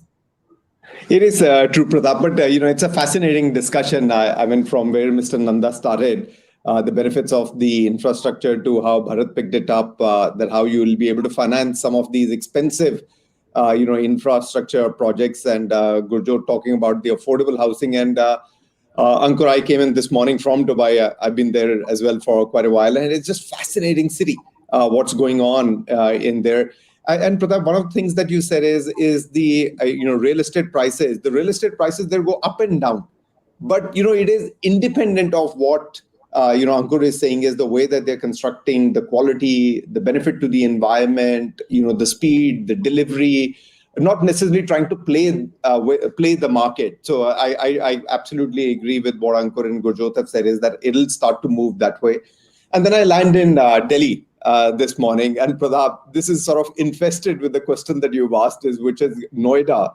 I mean, over 170,000 apartments incomplete that are kept in. And, we're just not adding up Ambi Valley and Lavasa and many other such townships. So, what is the solution for this is? I mean, honestly, I don't know what the solution is. I mean, there are probably four things. One, Gurjot touched upon very briefly, which was the Swami Fund. It's a sovereign fund. It's a Government of India sponsored fund. It gives money to complete the development, but there's a restriction. Over a certain value, they will not give if the apartment is more than 2 crores in a tier 1 city, and less than that if it is in a tier 2 city. So what happens in Bombay and Delhi, where most of these apartments are more than 2 crores? So Swami Fund really cannot give them the money. And not only that, Pratap, I mean, it's only one fund, Swami Fund. I mean, it can't cater to the entire India. Is it that we go to some of the special situation groups? And there are a number of special situation groups, and maybe some of them have been bailing it out, like Oak Tree, PAG, SSG, many of these. The only thing that the cost of funding of these is very high on these special situation. It's between 18 to 21%. In real estate, it is very expensive. Gone are the days when Mr. Nanda would say that it wasn't a problem to be able to afford those kind of rate of interest. Today the margins aren't there really to be able to give it. But in some special situations, it is happening where, the developer knows it's a finite time that I'll take this loan and complete it, any stuck project. Third is, Pratap, some other developer steps in the shoes of the previous developer. But it's fraught with a lot of issues, a lot of legal issues, a lot of the issues of the home buyers who bought it. And in the past that we've seen where the developers have stepped in the shoes of the previous developer, they've been fraught with a huge amount of litigation from the contractors, from the previous home buyers, from the lenders, and it just becomes very difficult for the new developer to be able to really go on. One of the things, Pratap, as you were asking this question to me, was that maybe it's a reverse public-private partnership. Pratap, in my presentation, I said public-private partnership, where it was a public asset and private parties were coming together. Maybe in this one, it's private asset, and maybe Mr. Nanda, a public entity needs to come in. And this morning, I'm sitting in our Gurgaon office, and they were telling me that NBCC, Mr. Nanda, they've taken this Amrapali project, and they said 54 units were auctioned and several hundred applications came up. I mean, Amrapali, where nobody was touching, Gurjot, you live in NCR, where there was nobody who was touching it because NBCC took it over. 54 units is all that they auctioned and several hundred applications. Maybe it is that reverse, because maybe, these are the entities, maybe NBCC is one, and, Nanda Saab will be able to sponsor this better. But there could be some other government agencies as well who step in, who bring in the credibility, who bring in the ability to negotiate with the lenders, ability to negotiate with the government agencies, ability to negotiate with the home buyers, ability to navigate the RERA. And that's how maybe that the solution comes in. But Nanda Saab, there will be both pros and cons of this as well. I'm only looking at one side of it. I'm sure there are other views as well. But happy to take your inputs, Nanda Saab, on this one, a reverse public-private partnership if we were to do. Anuj, as you know, SEZs, very few SEZs succeeded in this country. And I had made up my mind from the beginning that we will bring state as a partner because the nahi hoega. But going back to Pratap's question, I didn't do much work for Ambi Valley, but on Lavasa, my team did a lot of work. There is economic viability of the project is not a problem. Oh, The wow. problem, the economic viability of the project is not a problem. The economic viability can be sorted out, and post-COVID, when everybody wants a second home, the profitability, the viability will improve. You see suddenly the need for second homes has gone. The problem is that there are question marks which a group like Mahindra cannot answer. So the specific answer to your question, Pratap, is that if uh, the government really wants to resolve this, and there are various forums where NCLT and others, whether these things happen, they should get the 3 or 4 agencies which are the question mark for us: environmental, water pollution control board. Tell them that what is it is required to be complied with this, then we factor that cost and we will bid in. But today I don't know whether I will get because see, it had a township approval which has been cancelled. Now under that, so even when US the chapter 11 happens, there is one thing which Cleaning is up. there. Cleaning up, washing machine. No, but Anuj, you remember in the old days we used to buy factories, etc., through the courts, because then what happened was that the past sins were Ganga Snan. Yeah, so that happens even in Now Ireland. there is only one solution, which is Ganga Snan. And there the government has to come up transparently. And that is where I liked Anuj's idea and I immediately did a thumbs up. The moment it's a public-private partnership, nobody will question कि a private sector ने पैसा बनाया. But he's right. You cannot have 5,000 crores stuck in a project go down the drain because there was some political vendetta or something when somebody did something wrong. I don't want to get into that, but I am telling you today, if somebody is willing to come and say कि I'll take care of the environmental, the forest issue, ये आपके 5,000 एकड़ में से 1,100 एकड़ आपको मिलेगा, 3,900 green छोड़ना पड़ेगा. I will do my economics कि 1,100 एकड़ में मैं कितना पैसा कमा सकता हूँ. But today I don't know whether I'll get it or not. I don't know what will happen with PCB. I don't know what will happen to, yeah. Mr. Nanda, now actually is the most perfect time for introducing this, when NCLT and corporate insolvency issues have been all quite resolved, and you have ILFS being taken by Uday Kotak as chairman, and he's got the Ganga Snan over it, and we did even some other companies like that, where you are not blamed for the past sins of that company, and your new management actually can steer this forward. I will discuss ILFS offline, but I will just like to make one point that Satyam was resolved by Deepak Parekh and other committee in less than 2 months. Correct. And today, Tech Mahindra is what it is because it took over Satyam. We didn't write off 1 rupee. We did not sack one person. And the objectivity with which it has to be sorted out is very important in this issue. Yeah, Bharat, you wanted to add something? Like ILFS, no? Different sector, but it was the same thing.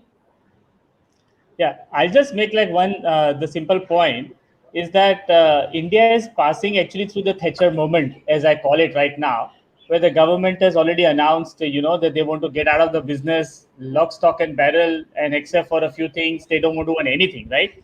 So in fact, they are not willing to take on more on themselves. And here is like, we are telling them, okay, boss, you come and you... So here we are doing PPP. Government wants to do PPP and give it to Nanda Sahab. Nanda Sahab is saying, no, Baba, you also come. So I think, yeah, Bharat, it has to be a mix of both. Yeah, that's right. I agree with you. But, normally you would not like Mr. X child to be adopted by somebody. Exactly. If X die in a plane crash, the child will have to be adopted by somebody else, no? This is a very... Absolutely. See, what I am saying, I'm not trying to save Mr. Whoever, I don't want to get into names. But there are tens of thousands of people who in JP have put their lives. I know people who in Mahindra companies who before 3 years before retirement bought a flat, put their life saving, and they're not getting the flat. Uska kya hoega? Okay, we've got last 5 minutes. I want each panelist to tell in a minute how to make Maharashtra great again. So, can we start with Bharat? Yeah, sure. So I will just kind of remind what I ended with is that these three things, which is very, very important.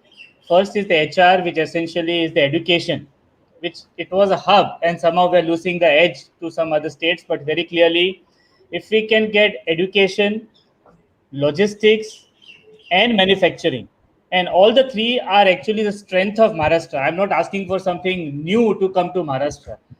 We just have to rediscover ourselves, focus on these three core competencies, rehash that, and remember one new thing which is happening in the world, which is the ESG, because these three words will get the money. And without these three words, money will not come. Whatever you may offer, an amount of MOUs you can sign. We have seen what has happened to Andhra Pradesh and MOUs and the new cities which were supposed to be built through an MOU. It doesn't work anymore. So it has to be competitively built. It has to have governance framework wrapped around all of these things. We should stop signing MOUs because those things, frankly speaking, will now not happen because somebody will question at some point in time and it will fall apart. If we did these three things right and do not allow land to hold whole thing to hostage, like what we are doing in a bullet train or a dedicated freight corridor, I think we will be definitely be great again. All right. Gurjot Bhatia? Sure. So I think in purely speaking from a construction perspective, I think we can, as Mr. Nanda, Anuj, everybody said earlier, I think there could be a lot more done on the policy or public-private or private-public domains. But I think we can do a lot with what we have in terms of the policies which have been put in place. GST has been reduced, say, for example, on the affordable housing side. So a lot of, I won't go into too many details because we're just wrapping up.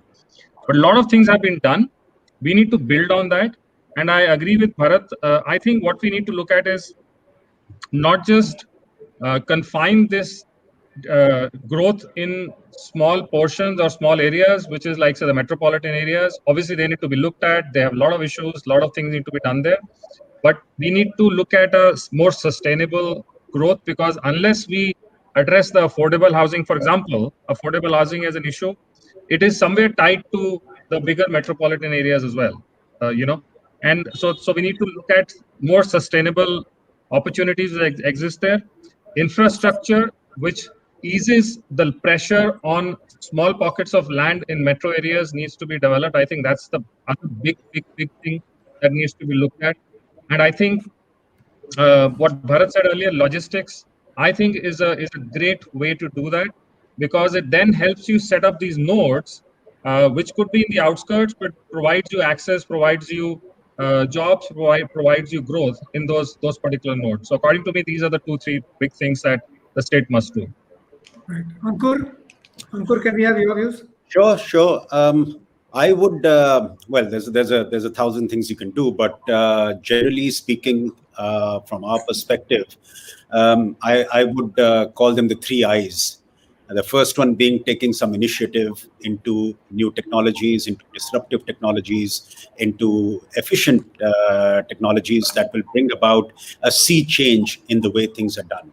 Second is obviously investment, continue to make the state more investment friendly so that people bring in technologies and investment. Like we've put up a precast factory in Navi Mumbai. And third is obviously, many of my colleagues have talked about it, which is the infrastructure development in every way, whether it's from affordable housing or building roads and bridges, whatever it is, that infrastructure needs to take a quantum leap.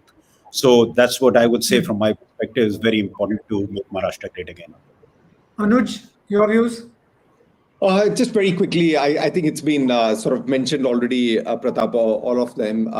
First is to create more employment opportunities. Second is, drive the economy, boost the economy. I mean, it is a fantastic economy. Can we boost it further? So you generate more employment, boost the economy further, and continue to invest in infrastructure. Right. Mr. Nanda, I think you also had that one innovation that you all have done, something on furniture. Yeah, I'll talk about that.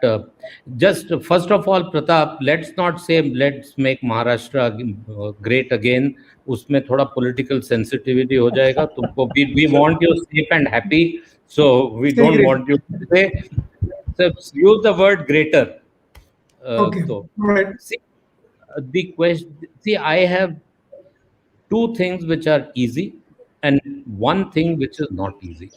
The two things which are easy, my colleagues have made some very important points, including what Anuj said about creating employment, because ultimately if you if the people start spending everything, it has a chain effect. And that's the first objective. There are many low hanging fruits which we need to identify and do it. If you want to do something where land acquisition is required today, it will take 10 years. You can't take that project. You'll have to take up projects which are, and you raise the Lavasa issue. You say we will give it to you provided you complete it in 3 years. तो लेके आएगा ना labour कहीं से, नहीं आएगा तो अंकुर गुप्ता को लाएगा, वो खत्म करेगा उसको. So low hanging fruit is one of them. Two is, we have to find solutions. I was talking at a very important seminar on, there is a committee set up by government called Atmanirbhar Bharat. I happen to be one of the junior flokis there. So Anuj is nodding his head. Thank you, Anuj. Yaad rakhunga main.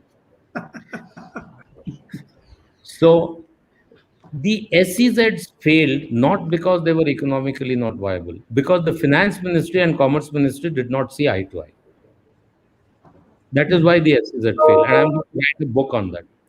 The third is we need to have a mix of politicians and professional people at decision-making level. You bring somebody from a small town, he may be very good.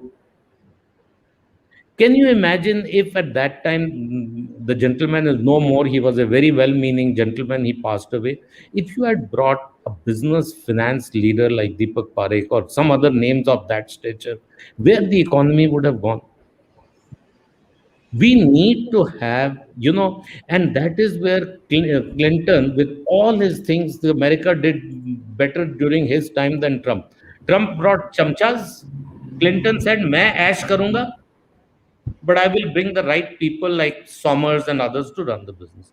And I'm saying that political parties need to take care of the people, but in key areas, industry, finance, infrastructure, these areas you home and other things, but bring professionals. It is absolutely, I am not saying it, I have no desire to get into politics at 73, but I am telling you that you need to get competent people in the government. Right. You may have just one thing, you may have read how did Israel manage to solve the COVID problem the best in the world. And you know what was the reason? The CEO of that country went to Stanford and Harvard. And I'm not saying Stanford. You can get the same quality of people from IIT and IIM. तो उतना ही सोचेगा ना वो. And I'm not saying, yes, make the chief minister from there, but bring people. दुनिया में बहुत अक्ल वाले लोग हैं. अनुज पुरी को हाउसिंग मिनिस्टर बनाएगा तो तुम्हारा कंट्री का प्रॉब्लम सॉल्व हो जाएगा. There comes another birth of a politician. I think we've run out of time. Yes. Thank you very much, Mr. Nanda, Mr. Parekh, Mr. Bhatia, Mr. Gupta, Mr. Puri, for a very, very energizing first inaugural session of Construction World Maharashtra. And let's give this hand over back to Shreyal. Shriyal? Yes. But I think this has been such an intriguing session, and I wish we could have taken more time there. We've been having a lot of reactions from our viewers, a lot of comments, questions. I know we're running short on time, but Mr. Padode, can we just take one or two questions that have been coming from them very quickly? A lot of it Sure, is sure. already covered, but if we can just quickly just see through. So I'm just going to flash it here on the screen. So we have one question on that where Savdar Khan says that you have a lot of mega projects happening all over the country, especially in Mumbai. But there is a challenge when it comes for jobs for freshers like civil engineers. So, what is the current scenario when it comes for job opportunities for the budding civil engineers? Mr. Nanda, go ahead. Sabdar, I love you because this is my favorite subject and that's my next project outside Mahindra in my personal life. The solution to this country of creating employment does not lie with large petrochemical, large automotive, large steel, because everything will ultimately have to be automated. We need small entrepreneurs. And the project I am working on is take retired people to mentor the small people and make them entrepreneurs. We will, please don't always look for a job. Try to be an entrepreneur. If you are in a small village, you start your own construction company to make those houses for those people.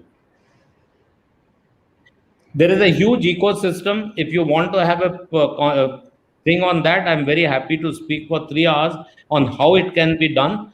But don't only look at job.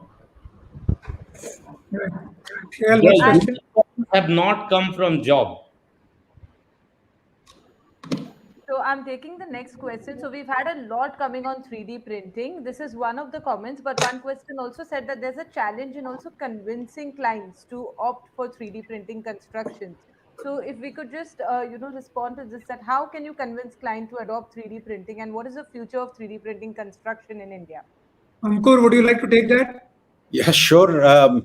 Not very sure whether buildings can be 3D printed. I'm sure they can, but I guess we are doing something as close to 3D printing as it gets. We basically making molds and producing stuff inside a factory and assembling it. That's as close as we get to 3D printing today. So I guess the question from Mohammed is about repeatability, quality, specifications, and being very consistent. Like a 3D printer will produce the same thing again and again and again once you tell it what to do. So it's pretty much being done. I'd be happy to take people around to our facilities and show them how it's done. Or you can check us out on YouTube or on the internet, and you will see how we produce these kind of things in the factory. They basically, the bathrooms come out of molds, little pods. So we are getting there, but whether it means that there is stuff that is going to come out of a printer and convert into a part of a home, not very sure we are there yet. So And I the think last already question. IIT Madras has just inaugurated its building just yesterday, which is 3D printed. Yeah, go Okay, ahead. very good. I'd like to look at that. Interesting. There's a gentleman, I'm forgetting his name, in Jaipur, and I had gone and seen his facilities for the last 6-7 years. He's been doing 3D printing for, Okay. but more for industrial this thing than for residential construction, where you need special skills. Pratap, I had another meeting at 4:30. I'm already 9 minutes over time, so can I Sure. please sign off? All right, sure, absolutely. Yeah, Thank you very I'm much. also going to Yeah, be thank moving you. off. And sorry Yes, for sir. calling you AUNT. Right. Okay, thank you, Thank you. everybody. Thank you so much. Thank you. Yes, thank Thanks. you. Hello. Bye. Bye-bye. Thanks. Bye. Thank you. Bye.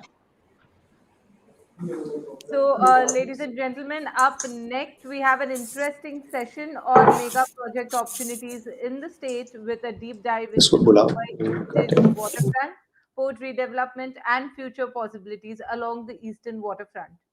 So, which are the mega project opportunities within the state of Maharashtra? How will Mumbai's port redevelopment and future redevelopment possibilities double the city's GDP? Is 3 lakh new jobs going to be a reality, and how? What makes the Eastern Waterfront project a project of national importance, and how will it enhance international trade and investment in India? This and much more will be discussed in this panel discussion.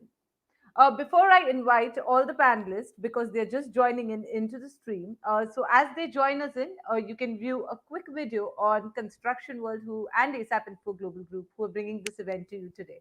Can we have the video, please?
not merely talk the talk. And it is inspiring to be amidst people like you sitting here. For this effort. I'm delighted to be here this evening, and I'm here particularly for this function. Congratulate the organizers for drawing our attention and focusing attention on this very important area.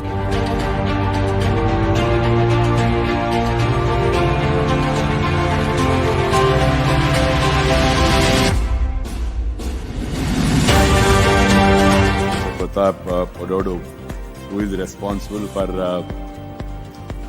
conceptualizing this idea.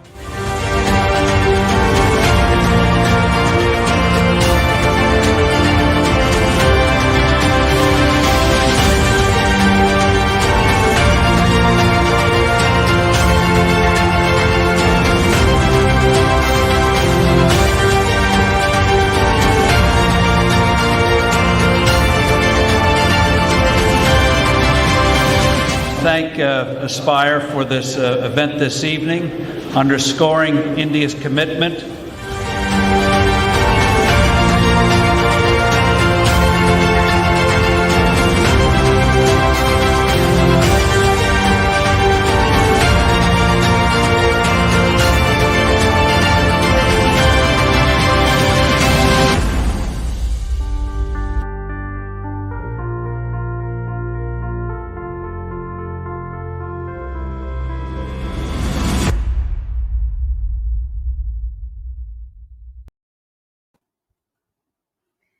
Yes, ladies and gentlemen. So, mega project opportunities in Maharashtra is what the next session is going to focus on, with, like I mentioned, a deep dive into the Mumbai Eastern Waterfront. May I invite and welcome the moderator of the session, Mr. Pradeep Udhas, Office Managing Partner, West KPMG India. Welcome and thank you for Hi. joining us. Hi. I'd also like to call all the panelists who would be joining Mr. Udas today. So please welcome with me Dr. Niranjan Hiranandani, Managing Director, Hiranandani Group. Mr. Jayant K. Bantia, former Chief Secretary, Government of Maharashtra.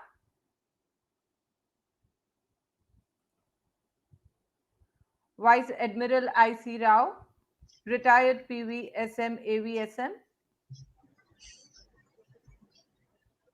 Hello. Mr. Sarfaraz Momin, founding partner, Studio Pod. Hello. Mr. Chintan Patel, partner, Real Estate Advisory, KPMG India. Hi. And Mr. Ashish Puntambekar, principal planner, Construction World, Maharashtra. Hi. Thank you, everyone, for joining us for this panel discussion. We would have three presentations of 10 minutes each. The first will be a presentation on projects in Maharashtra, followed by two deep dive presentations on the Mumbai Eastern waterfront, followed by the panel discussion, which would be for 45 minutes. Over to you, Mr. Pradeep Uddas, to take this session forward. And once again, to all my viewers, do continue commenting, sharing your questions with us. We would be happy to take it up with this panel at the end of the session.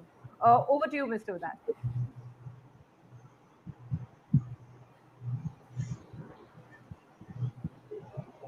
Mr. Uddas, you could unmute yourself and get started.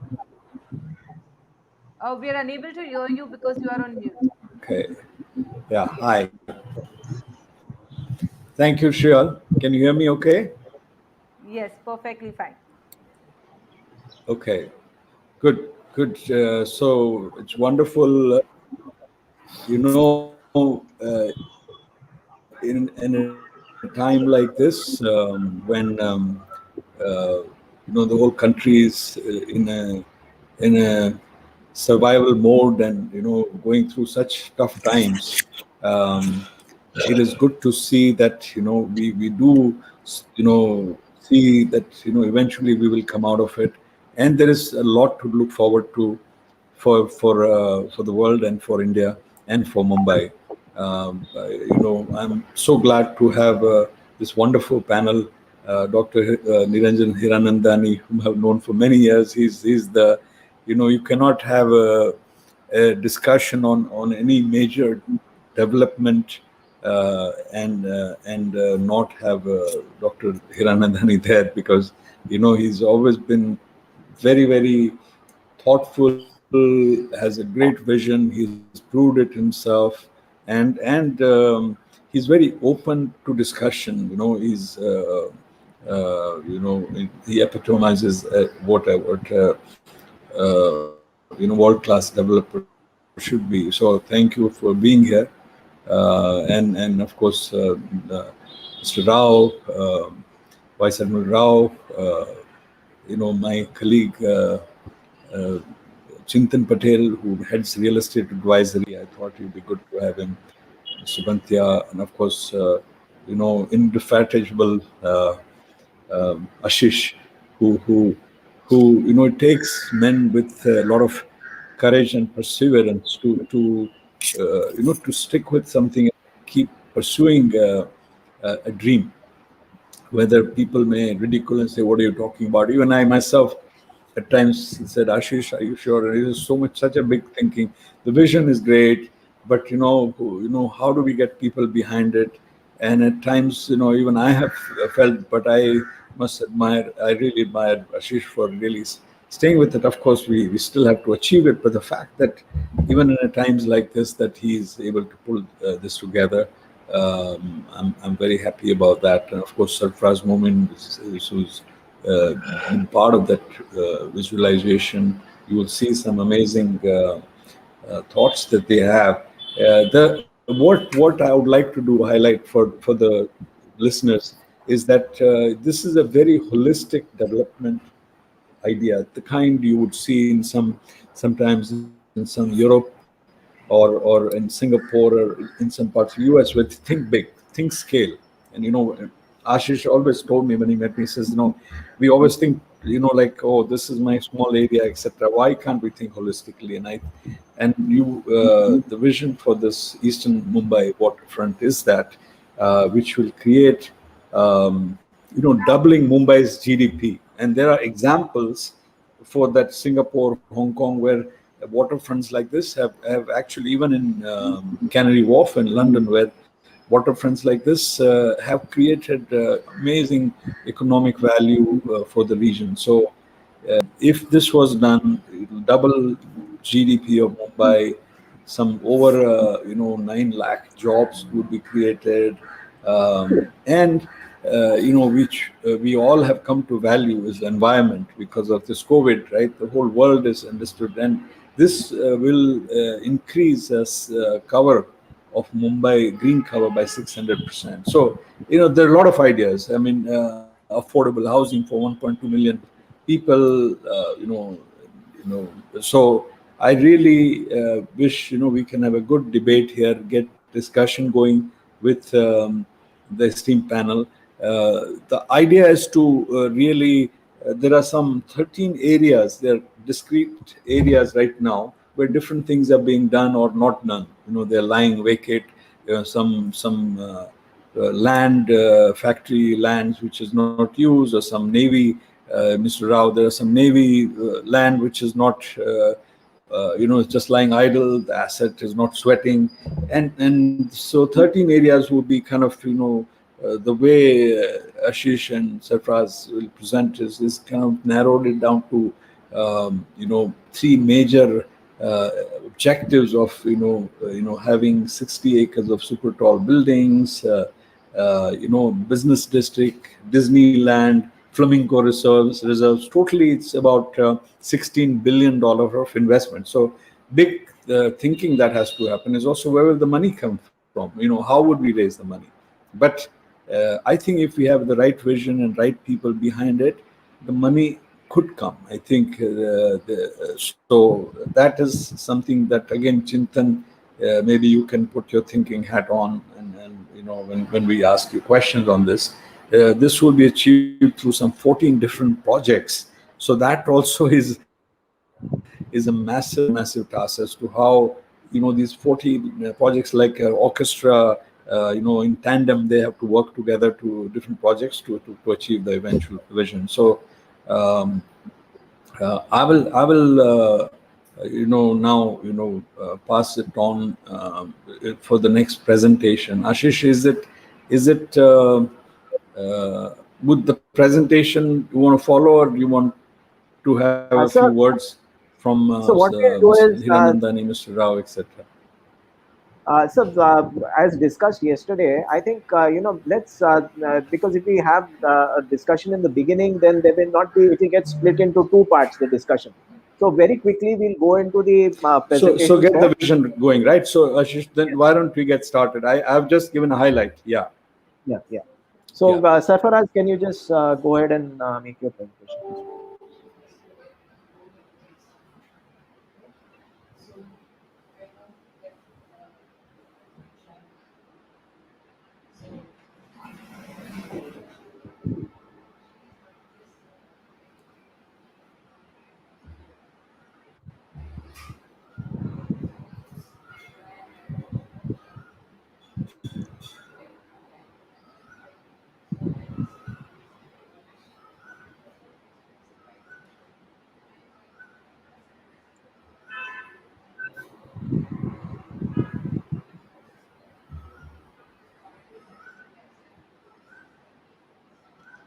Hello, everyone. I hope you guys can see my screen. Yes. All right, great. So thank you, everyone, for having me on board. My name is Sarfaraz Momin. I'm the founder of Studio Pod. But here I am in capacity representing Apli Mumbai. Apli Mumbai is a Portland's initiative, which was started by late Meera Sanyal and IC Rao, who's present amongst us over here, along with several small sort of design groups and think tanks. We all got together back in 2012 as a response to the Rani Jadhav committee to come up with an idea of what Mumbai could be. if the people of Mumbai set out a vision. So essentially what Apply Mumbai did was we held several conferences, charrettes, we held pop-up picnics at the Portlands. Here we are talking about a land which is 1,800 acres in Mumbai, and it is hardly visible. People are hardly aware of it. So our idea was to create awareness, make people aware that there is so much land that we have. We held exhibitions at stations, we held several conferences, and one of my favorite images are these street exhibitions where the actual stakeholders of Sassoon Dock were actually looking at what's going to happen to their city very soon. What we did was, after we did all of this presentation with charrettes, brainstorming, we came up with these 5 ideas that we think people really, really wanted from Mumbai as a city to become livable, to become better. A, we need to understand what we need in terms of what people require as social infrastructure. B, we must make sure that we connect back to nature in a very big way. And C, again, we needed robust transport networks and, of course, smart infrastructure. The 5th is something that is neglected a lot of times in a generic city, but a city like Mumbai, we must talk about how can we connect people back to the water. Because we are an island city and we have water surrounding all around, we must make sure that we do that. One example that I'd like to sort of show to everyone is this. This is a big U plan for the city of Manhattan. The interesting bit is that it is the geography of Mumbai in a lot of ways. But the new ideas are not about pouring concrete. They're not about hard infrastructure. Infrastructure is taking an interesting turn around the world, and people are thinking about parks and gardens and landscapes and sustainable development in a very, very different way at a systemic level all across the city. Here, the gardens and parks are designed in such a way that in case there is sea level rise, we will be able to mitigate that and our cities will still survive. You can see the image on the right hand side that, in a storm surge situation, which we are subject to every year, we will have this protective shield around the city, which will make sure that we are protected and we thrive, and our economy thrives and our people thrive. And as part of that initiative, they've actually built this entire infrastructure around the city of Manhattan. And it is something that is, a series of connected parks. And it is something that, infrastructure needs to understand that it is not just concrete, it's not just, buildings, but people need a lot of other mechanisms in which a city can become livable and thrive. Based on that idea, what we did was, as a group, we came together and we came up with this idea of what if we had this protective layer all around the city of Mumbai, the island city of Mumbai, which would create like this 60 kilometers of continuous walking, cycling, and an amazing park system that would protect us from the nature, its fury during monsoons, and would also become these green lungs. And in that portion, what is important is the eastern Portlands play a very, very important role in this. Next slide, where I'm saying that what we need is a publicly accessible waterfront all around the city of Mumbai. We must be able to give access to everyone, and anyone who's living within the city should have easily be able to reach any side of the waterfront and have easy walk around and experience the water. That's where the main sort of soul of the city lies.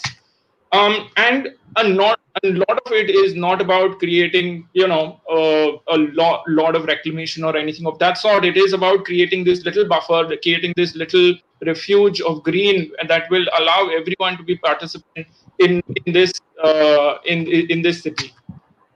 One other thing that we did come up with was analyzing this, that where are the social hubs people go towards. So you look at the Maidans, you look at the gardens, you look at the schools, you look at all the public spaces, and you see that they are concentrated on the west side, obviously around Churchgate and the town and all of that. But you see a big portion of the B ward, the C ward, the F South. You see that there is some bits that are actually lacking in these areas. You don't get in the center portion where the inner cities are. We don't have access to a lot of these things. Examples that Meera used to give is that one basketball court in Nagpada has practically produced the entire basketball team of Mumbai. That's the power of social sort of hubs and the infrastructure. So our idea is the Eastern Portlands will actually be a place where we will make sure that the entire city actually has access to the social hubs, and we create these social hubs first before the concrete, the buildings, and all of the other things come in. The next is obviously something that we need to think about is about transportation. We can, on the eastern waterfronts, embrace water transport in a very big way because we have the correct conditions on that side. It's much more protected. All of the other things, and then hovercrafts and other materials, other sort of modes can come towards the west side where it is challenging. And it comes about this plan, which is really we are going to get a lot of metros in. We have the lifeline of Mumbai, which is the central and the western and the harbour line. What we are really close to achieving is this 15-minute city that everyone in the world is talking about. Mumbai breathes it, Mumbai lives it, and we are very, very close to creating this reality. And to boost that, what we are saying is there is an idea of how about we create amazing waterfronts on either side, and then we have these linear parks within the city that would link on either side of the coast.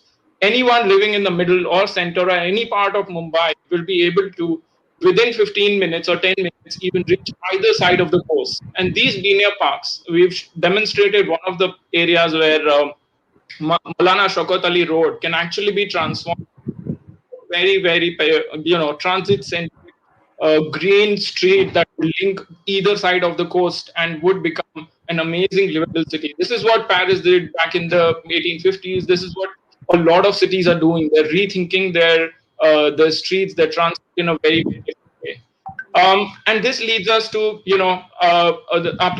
as a group came together and we created these 12 interesting neighborhoods where different sort of things are going to happen. The next presentation that follows that Mr. Admiral is going to showcase is a deep dive into what these 12 neighborhoods are actually going to achieve. What we did was we took a central neighborhood of Darukhana of Haji Bandar, and we created a vision plan that was about creating this green edge all along the city, and then having other sort of city that fits in, looking at how the stormwater flows, how actually can we capture all of this, and then creating the park system, and then introduce all the concrete, the infrastructure, the other traditional methods that are there in the place.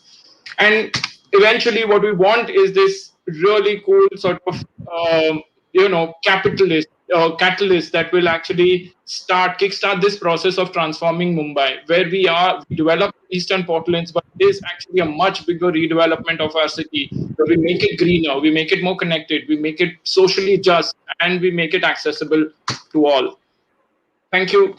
That was my short presentation. I'm going to hand it over to Admiral Rao.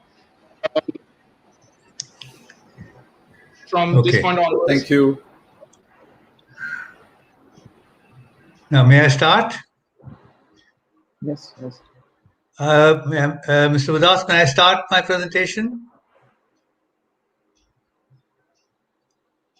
Yes, Okay. yes, please go ahead. Yes, please. Yes, Right. please, Mr. Rao. Yeah. Do you have slides? Yeah. Yes. Okay. Hello, everybody. Can you all see the screen now? Yes. Okay. This is our vision plan for the Eastern Waterfront. This part of the presentation deals only with the Mumbai Port Trust land, about 14 kilometers from Sivri to Sassoon Dock. Now, the background is that the land area of the Mumbai port was acquired mainly by reclamation in the 19th and early 20th century. And the surplus land was leased out in 1920s on 60-year leases. Now, all those leases have expired, and the port trust and the government have decided not to renew the lease. So this is all protected land, and there are 400 acres to be redeveloped or regenerated, as you like to call it. But unfortunately, it's under litigation. So this is a caveat. We must get over the problems of the lessees. There are 1,500 cases, and now let's hope that we get over that. Now, the reason for this land becoming available is that the JNPT has developed into a major container and bulk cargo port.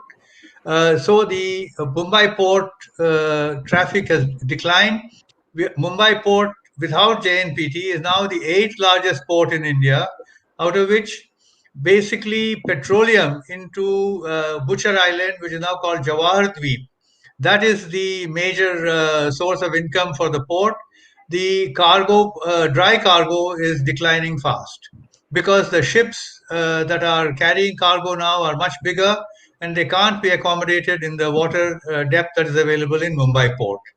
So now the land area which we are talking about is 709 hectares, which is about 1,700 acres. That's the overall land.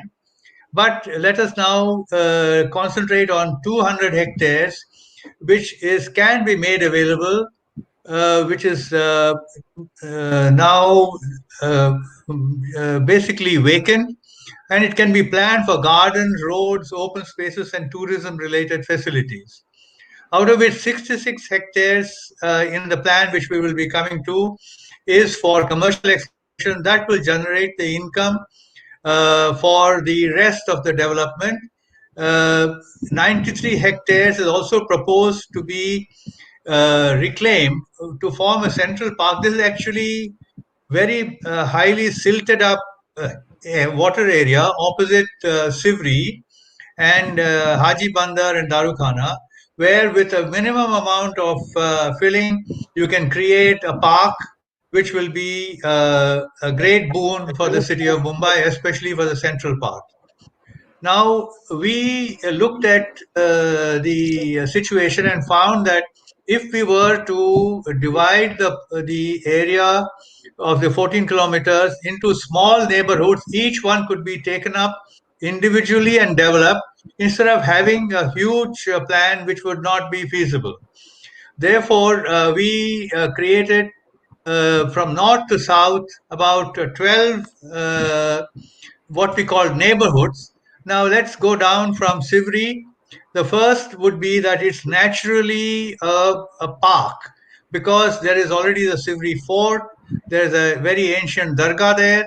There is the flamingos. There is mangroves, and we will come to the actual project planning a little later. So that would be the first item. It's natural. This would also become. There are some areas which are west of the railway line, like Zakaria Bandar in Sivri, where you can have commercial activities because it's not along the waterfront. Now here we said we can have BRICS headquarters, we can have trade and innovation hubs. It's already commercialized, but it requires rejuvenation. Haji Bandar, which is on the eastern side, it was being used for coal handling, which was unacceptable in a city like Mumbai. That should really become a sports city because it's flat, it's openly available, it's accessible from the central part of the populated areas of Mumbai. We got similarly Lakdi Bandar, which can become a training hub. It's on the waterfront. And what the beauty of this is that there are these finger jetties which can be developed innovatively. People are thinking of having one theme along for each one. Some can be a museum theme, it can be a cultural hub. We are thinking of water sports, and there's also a plot reserved for a maritime museum in that area. And you can even bring an old dhow, and that can be a great tourist attraction. This was the docks before 2008. At that time, the Port Trust, against the grain of the flow, wanted to have an offshore container terminal. They started the project, and to stack the containers, regrettably, these both Princess Dock and Victoria Dock were filled. They were supposed to be filled with sand that actually became silt or rubble. And that project was flawed from the start, and therefore it has collapsed. It is not going to be a container terminal anymore because the depth of water available here was 5 meters. It can't be increased to 10 maybe, but certainly not up to 16 meters, which was the target. JNPT is much suited for the bigger ships. Even they can take only up to 14 meters. Now, here we had if you can see, there is a domestic cruise terminal has already come up. We can have a museum here. There's a big car park, and all this area has been open to the public and it's come out of the customs bound area. There's going to be a marina in Princess Dock. Unfortunately, the Meriwether dry dock, which was here, is lost for good.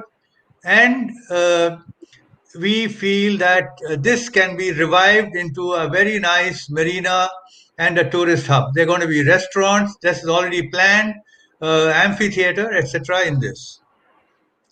Now, new marina could change the face of Mumbai, and it can become really attractive like Barcelona or any other world-class city. Now we come to the master plan. Now all this was discussed between 2014, 15, 16. The new chairman of the Port Trust in 2016 decided that he must have a master plan, and a contract was awarded to HCP Designs Private Limited. Now they are, of course, now famous for becoming the consultants for the Central Vista, but we had the benefit of their design work in 2017. This was presented, and in 2018, at the suggestion, in fact, of Apli Mumbai, the Mumbai Port Trust took up the project to become a special planning authority for the port area under the MRTP Act, and so they are now have a in the driving seat to develop the Mumbai port. So in 2018, the draft has been submitted. It has been approved by the central government. It is now awaiting the approval of the state government. Now, this was the plan made by HCP Designs Private Limited of Mr. Hasmukh Patel and Mr. Bimal Patel. This is the main area from Sivri here to Mazagon, and this is the big central park which was planned. These are the finger jetties. This will be the commercial area which will be developed. They were thinking of central government offices, which can be the money earner for this project, and right up down to Sassoon Dock here. Now, this plan is under approval. Now, in the meantime, the Port Trust had already taken up several projects. First was the International Cruise Terminal, the Marina. These are all various projects, and this is what the International Cruise Terminal is supposed to look like when it is complete. This is actually Ballet Pier, which has been reinvented, and this will become a well-known cruise destination. It is home ported by Costa and many other well-known cruise lines. And let's hope that after the pandemic, the cruise business will put Mumbai port on the map again. The domestic cruise terminal is already ready. The ferries to Goa started. Unfortunately, a few months later, it stopped, but it was departing from this terminal every 48 hours, every alternate day. And this little tower here, we had suggested to make it into a mini museum to attract the people who are, again, all the tourists who would be coming to the domestic cruise terminal. Now, this is the one idea of the courtesy HOK of Canada to have a marina in this area, which will be an attraction because as leisure activities gain ground, there will be ocean races, which are now attractive as a pastime, and improve the sea legs of Mumbai. Now, inside the docks, there is an old building which is called the Ghadial Ghar or Ghadial Godi, as it's called because of the clock tower here. The building has been vacant for nearly 30 years because it's an open building, but we find will be ideally suited to become a maritime museum. And this is our hope that the Port Trust will release this building at a nominal rate to make it into a very, very attractive and interesting museum port. That the tower on the top is historic. It was a time ball which was a time signal which was given at the Greenwich Mean Time for all the ships in harbor to synchronize their chronometers and deck watches. And this we can revive. And other than Greenwich Observatory, this would be the second time ball, which would be a heritage of Mumbai. Now, coming to Sassoon Dock, in the last 2 years, a lot of planning has gone into making Sassoon Dock a modern fishing harbor and hub. It would be very, very attractive. You can see that this is the main Colaba Causeway. There would be a tourist hub here. These are the old Sassoon Dock sheds. This is where the about 80 trawlers would come. This is the new jetty, and there is a park nearby, and we will have its own ice plant, its own auction hall, and it can become many cities like Tokyo and even New York, the fishing harbor and fishing sales are great tourist attractions because it is fascinating to see the wide variety of ships of fish that can be seen by any even a vegetarian. This is the vision of the Sivri Eco Park. The contract was given to Envirotech, which is of Dr. Umesh Kulkarni, and the design is ready. There were a large number of clearances required, including from the sea sediment.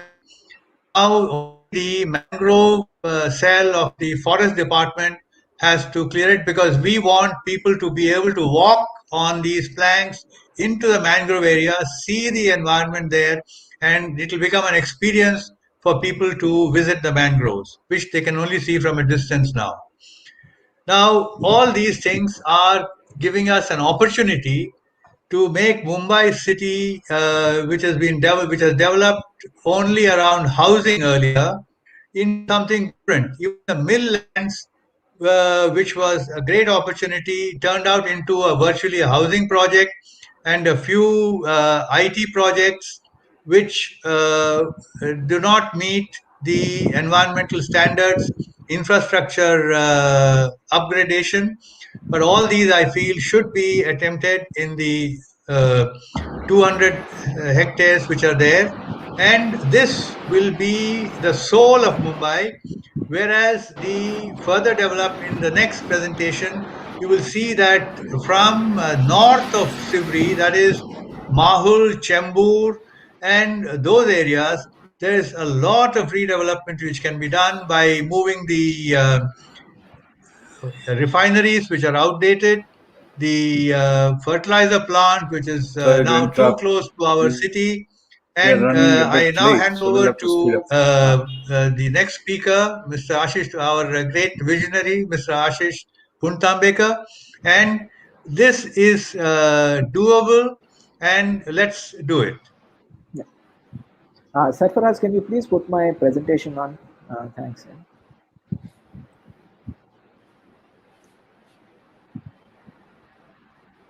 Yeah. So Ashish will have to kind of yes, sir. We will compress the presentation. The audience is waiting to hear the panel. Okay. See, I will just very briefly, I will tell you this. When I have looked at the waterfront, I have looked at the entire waterfront. And I had first suggested this idea to Mr. Nitin Gadkari. And I said that it shouldn't be done in parts. It should be done as one full large project. So that is one part of it. Next, you can go. So this is a mass upliftment project. See, there's a lot of very sophisticated buildings and stuff that will be built. But one of the key ideas behind it is how do we improve the living standards of a very large number of people as we go in for large scale development to the best of world standards. Next. So there are 6 objectives. One is doubling Mumbai's GDP, creating 900,000 jobs, increasing Mumbai's green cover by 600%, permanently sequestering toxic waste in Mumbai's creeks in a waste island. This is a large part of the project. It is, see, Mumbai's water, offshore Mumbai, it is extremely toxic. So I will come to that presently, but this is something important. Then they're improving the water quality and restoring fish populations, creating affordable housing for 1.2 million people, and improving the connectivity from south to north Mumbai. So these are some of the objectives of the project. Okay, so this is how it looks now. It's 18 kilometers from number 13, which is just near the naval base, to the refineries. Okay, go next. 7 times the size of Marine Drive. This is how the area looks today. So there's, it's pretty dilapidated. Next slide, please. Yeah. Yeah. So there are 14 projects in this, and I will come to those 14 projects presently. So we can go to that. But one thing I want you to notice is this red, Sarfar has 1 minute, just the previous slide. Okay, there's this red thing on this, this is the reclamation on which a lot of these things are based. I have designed this project in a manner that does not interfere with the current Mumbai's the port plan. That is a very important consideration, because if you start interfering with what they have already approved, you can run into a lot of time delay. So I don't want to do that. So I want to do this reclamation, but there are certain reasons why it should be done, and therefore we have done this thing is included in the plan. Okay, so the next slide. Yeah. So if you look at the development that's happened, I've looked at Hong Kong Harbour and Canary Wharf. Hong Kong Harbour, they did a huge amount of reclamation over the last 100 years. The GDP has been increased by $274 billion. And in the case of Canary Wharf, a 97-acre site has created 150,000 jobs and $14.5 billion GDP. So we're going to attempt something like that here in Mumbai. Next. So what are the major projects within this area? Okay. So we've got 6 projects. I just want you to look at some major numbers. The total size of it is $39 billion. There's 6 projects: super tall buildings, new business district, Disneyland, Portland University, and affordable housing. Next. Okay, so this is the super tall buildings complex. There's going to be 1 building of 660 meters height and 3 buildings around it arranged in a tripod of 400 meters each. The size of the project is around $4.18 billion. I'm not dwelling on the individual things. I just want the public to see it. And the later part, I want to just focus on financing and economic and ecological things that this project will solve. Next. Then we've got a 60-acre business district, which will have luxury office spaces, luxury hotels, office spaces, and convention centers. Next. Then there is the Portland University. This idea came to me when I was listening to a conversation between Arnab Goswami and the current Prime Minister of Britain, where he said that they have large number of universities in London because they produce such a lot of intellectual property. So this university is going to have 90 different disciplines. It's going to have 20,000 faculty and 20,000 students and 10,000 faculty. And the net addition to Mumbai's GDP is around $3 billion a year. Okay, next. Then the new legislature building, it's a 50-acre legislature building, 15 acres of legislature complex. There's going to be an amphitheater for public meetings and government offices. Next. Then the entertainment precincts. This is the largest part of the project, and this will come in that reclaimed area. So it's going to be a $14 billion Disneyland on 90 acres property. There's going to be an ocean world, a 20-acre bird park, and 2 unique, theme parks, which we'll describe later. Thank you. Next. Yes, there's no place in Mumbai for affordable housing, and the plants around in the Mahol and Chembur area are pretty old. So the plan here is to move these plants out of Mumbai. I will explain it at the end of the presentation why it should be done. But this will be housing around 1.2 million people, 300,000 families at a cost of 54,000 crores. Then the environmental interventions. So there's going to be East Central Park. This is going to be a 18 kilometers long park with 400 kilometers width, which will come in the area that you are seeing in this green strip over here. Next. Yes, there's a huge amount of toxic sediment offshore in the creeks. So there is a need to solve the water quality problem and to revive the creeks and the life within it. So this project, the size of it and the reclamation will pay for the improvement of this water quality and to dredge the sediment and store it in a waste island. This is going to be a 6 kilometer into 3 kilometer waste island. So situated very close to the mouth of, but away from the channel. and it is going to, even empty out Mumbai's the large waste dumps. So the waste dump in Deonar, everything is going to be dumped over here. So it is going to be, it's not a very special construction. I don't want to go into it, but it will cost around 30,000 crores to build. It's based on the same concept as Semitao landfill in Singapore. Next. Then water quality.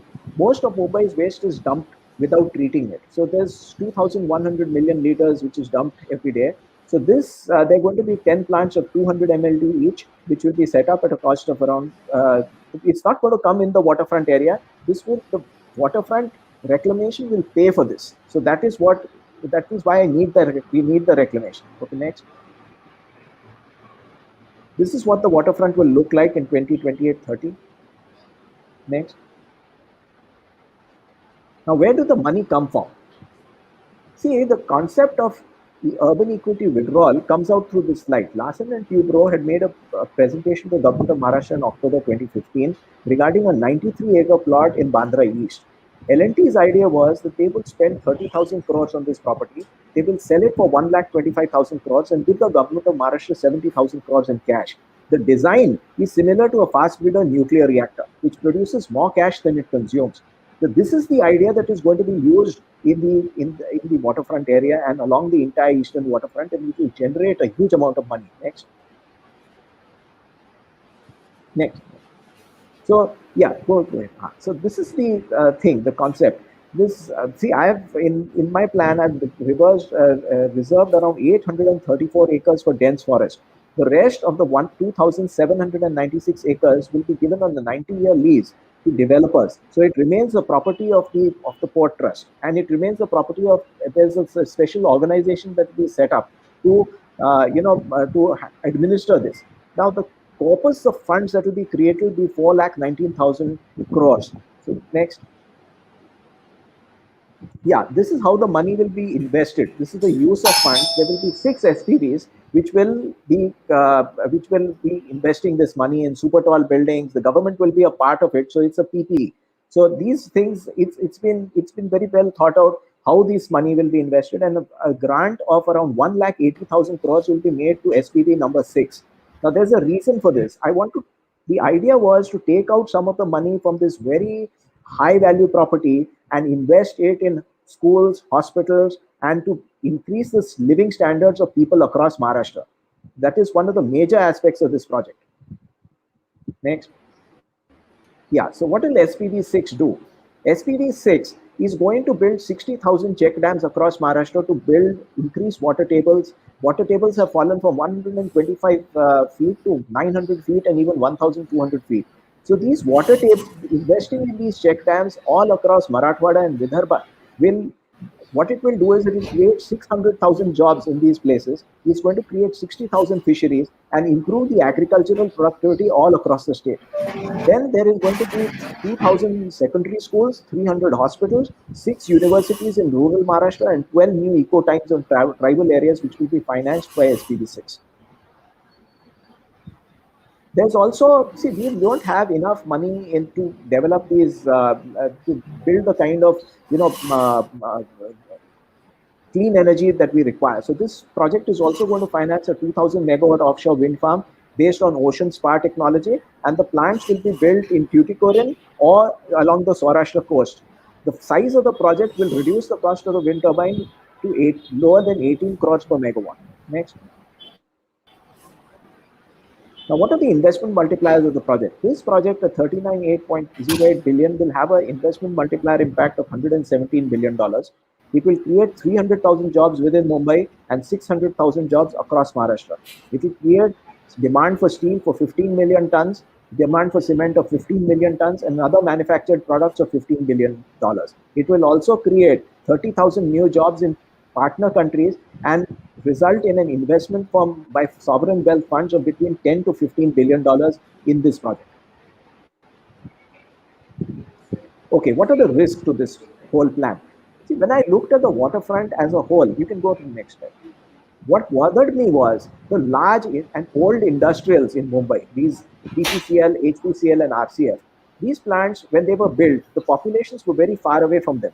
Now populations have come within distances of 25 meters within these plants, and up to 100 meters also there are people living, 100 and beyond.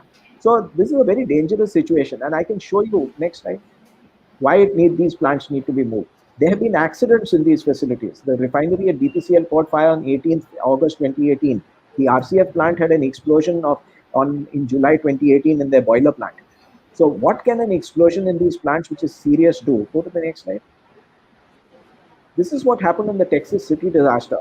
This was on the 2005. This happened. 21.8 MTPA plant. You just see it raised the fumes went up to the smoke and went up to around 30,000 feet. The 38,000 feet. Everything around the plant was destroyed. So these are things that can happen here in South Mumbai, and it can in this area, Chembur Mahul area, and this needs to be prevented. That is why I look at the whole site as one single site. Now, support required from the government. What I'm saying is a large number of organizations need to get together to make this happen. This cannot happen by just the Mumbai port acting alone. It has got to involve BPCL, HPCL, RCF. It has got to involve the municipal corporation. It has got to involve the port trust. To get all these organizations talking, this project needs to be under the charge of the Prime Minister's office as a project of national importance. So this is what, go to the next slide. So this is what my ultimate thing is, that if you want to do something big, you've got to do it under a central authority that can get everybody talking to each other. Secondly, a project of this size needs skill sets that are not currently in India. Ashish, we need to really move. Yes, sir. Yeah. So this is the last slide. Thank you. We need to really move now because Okay. Yeah. Thanks. Yeah. Thanks. I mean, there's a really well thought out, wonderful vision. I want to quickly jump to questions to the panel because the audience is waiting for that. I'll start off with Dr. Niranjan Hiranandani. This. I mean, if there's anybody who's thought about scale, the whole townships, everything, it's you. So I have like 3-pronged question. Actually, it's a long question, but I'll try to summarize. Is that first of all, do you see this as something which should be done? It's a massive project from naval base to refineries. Should this be done or not? Basic question. Second is, if it should be done, what kind of capacity one needs? Not only skills, but of course needs 30-40 billion dollars worth of capital. It requires immense project management skills, so some idea on what do you think? I mean, you've seen the world. And the last part is you are synonymous with quality, how to maintain standards and quality in a place like India, which is always a challenge, but you have done that. So if we were to create this like a really, really world-class, I mean, not world-class just for the title, but really something that India can be, the world can be proud of. How does one manage quality in a project like this, in a long 6-year project?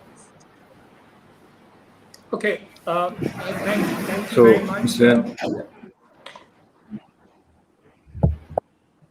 I'm really grateful to you. Thank you very much for posing this question. First of all, should we do it? I think it's definitely needs to be done. And I think this is an opportunity and people should take it up. How it should be done, lots of good ideas are there. We can choose those ideas, we can modify them, we can improve on them, we can take it up, but I think they are very well and beautifully thought of, and why not we do it? Number two, whether we can possibly make something more than that also. The answer is yes. For example, we have done in the master plan of Mumbai, which is already part of the development plan, a 300-acre garden right from NCPA up to Kafpare. The entire lagoon is there with a lagoon coming in for the fishermen over there, just like you have in Dubai, an opportunity which can be done even at Nariman Point, along with the eastern coastal thing. So we can add that to the South Mumbai city side development. Whether we can possibly do it, let me tell you a story of 6 years ago. I approached Mr. Devendra Fadnavis with 5 ideas. One, Cross Harbour Bridge, the metro 300 kilometers, the West Island Coastal Road, the Navi Mumbai Airport, and of course the Pinjal River project. So 4 out of those 5 projects are now in execution, and the total cost of those projects is 3 lakh crores. And we have funding for all those projects. While since independence till now, 60 years, we only had 30,000 crores spent in Mumbai region in 60 years in Mumbai region. And now we are spending 3 lakh crores. Then can we do that scale in government, private sector, or what?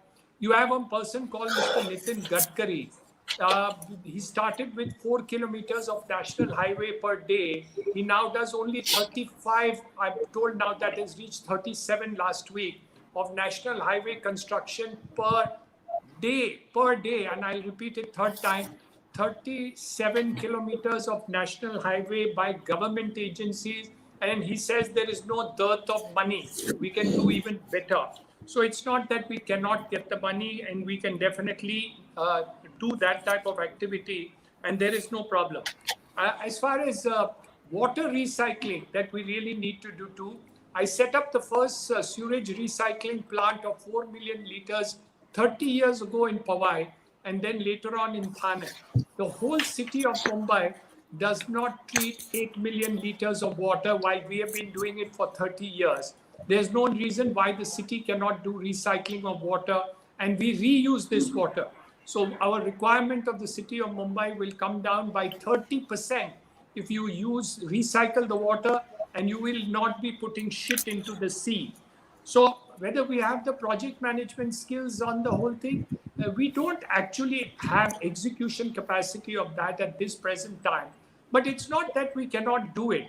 So when you made the statue in Ahmedabad, we didn't have the skill sets or even the material to do so. Yeah. And we could make the statue for 3,600 crores. Yeah. So I don't see any problem relating to this when the financial viability of the scheme is quite easy to work on it. On the quality skills, we have done it. I don't know whether you have seen the Sayadri guest house of the government. And if you've seen the Reserve Bank of India building, which has been constructed. And yet at the same time, government makes building, which after 20 years requires to be rebuilt, reconstructed, and it's corroding. But you can make good buildings and bad building. So if you decide that you have proper leadership and proper economics put in, and people like Chintan and others can guide how this funding and financing can come. Incidentally, the funding for the purposes of metro and others is at 1.1% interest rate for 50 years, with a sabbatical for 15 years on the capital, which amount is to be paid.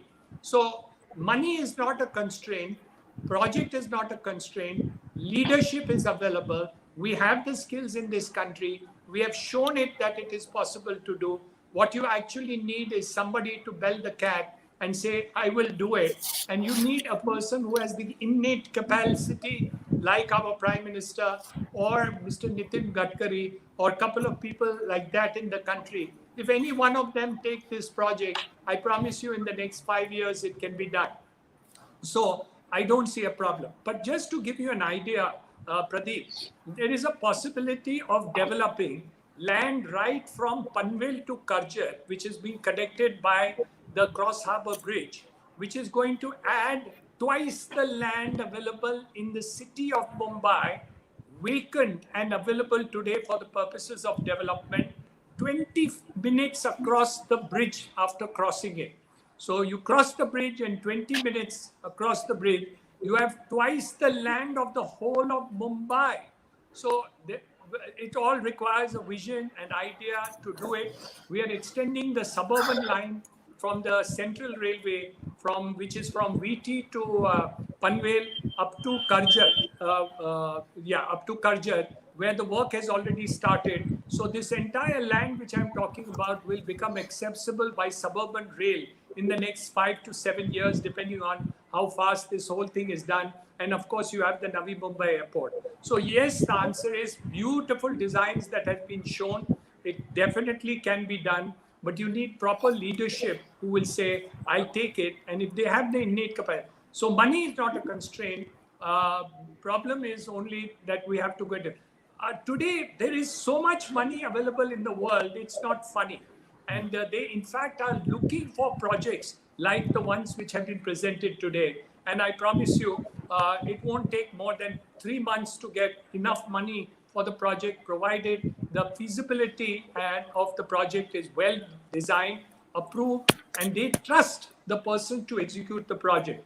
When MSRTC was created 17, 18 years ago, Bombay-Pune Road, the 1600 crores of rupees, we asked the budget from the finance minister of Maharashtra. And he said, from 1600 crores, how much can you put?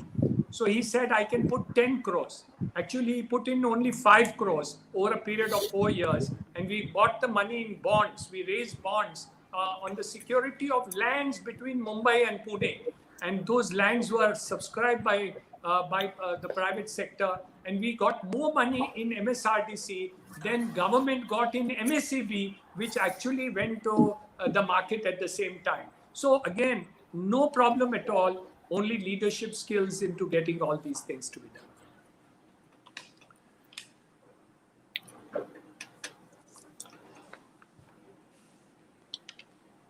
Pratibha, you're on mute.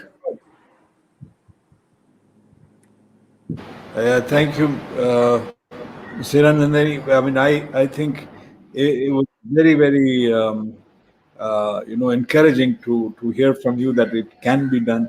We may not have all the skills. It's a question of leadership. It really boils down to leadership, really. And the vision is there, and money, like you said, will come. There are people globally who wait for a project like this. Some of the experts who wait for a project like this. So, I think we should really put our collective hats together. I would really now go to Chintan, because you mentioned about I just forgot, the I money. must So, congratulate both the 30. presenters. It is fantastic. So absolutely heartiest congratulations. Wonderful job that is done. A lot of painstaking Yes, work has been done. So really, that was very, really very good. I mean, this is good. what Appreciate Niranjanji. I mean, this is what I felt. Sorry, go ahead. Yeah.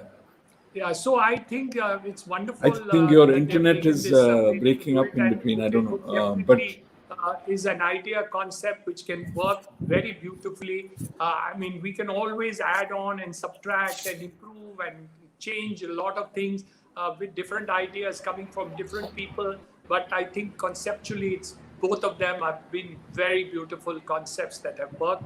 And I'm glad to see such things. I think the more we put these ideas in the public domain, and congratulations to Construction World to actually do it. I hope they will front end this article right on the front page of their magazine in order to do it and see to it that somehow or the other people learn about it. And you have wonderful persons, other people on the panel, including Mr. Bantia and Chintan and Sarfraz and Ashish. It's really good. Thank you, Pradeep.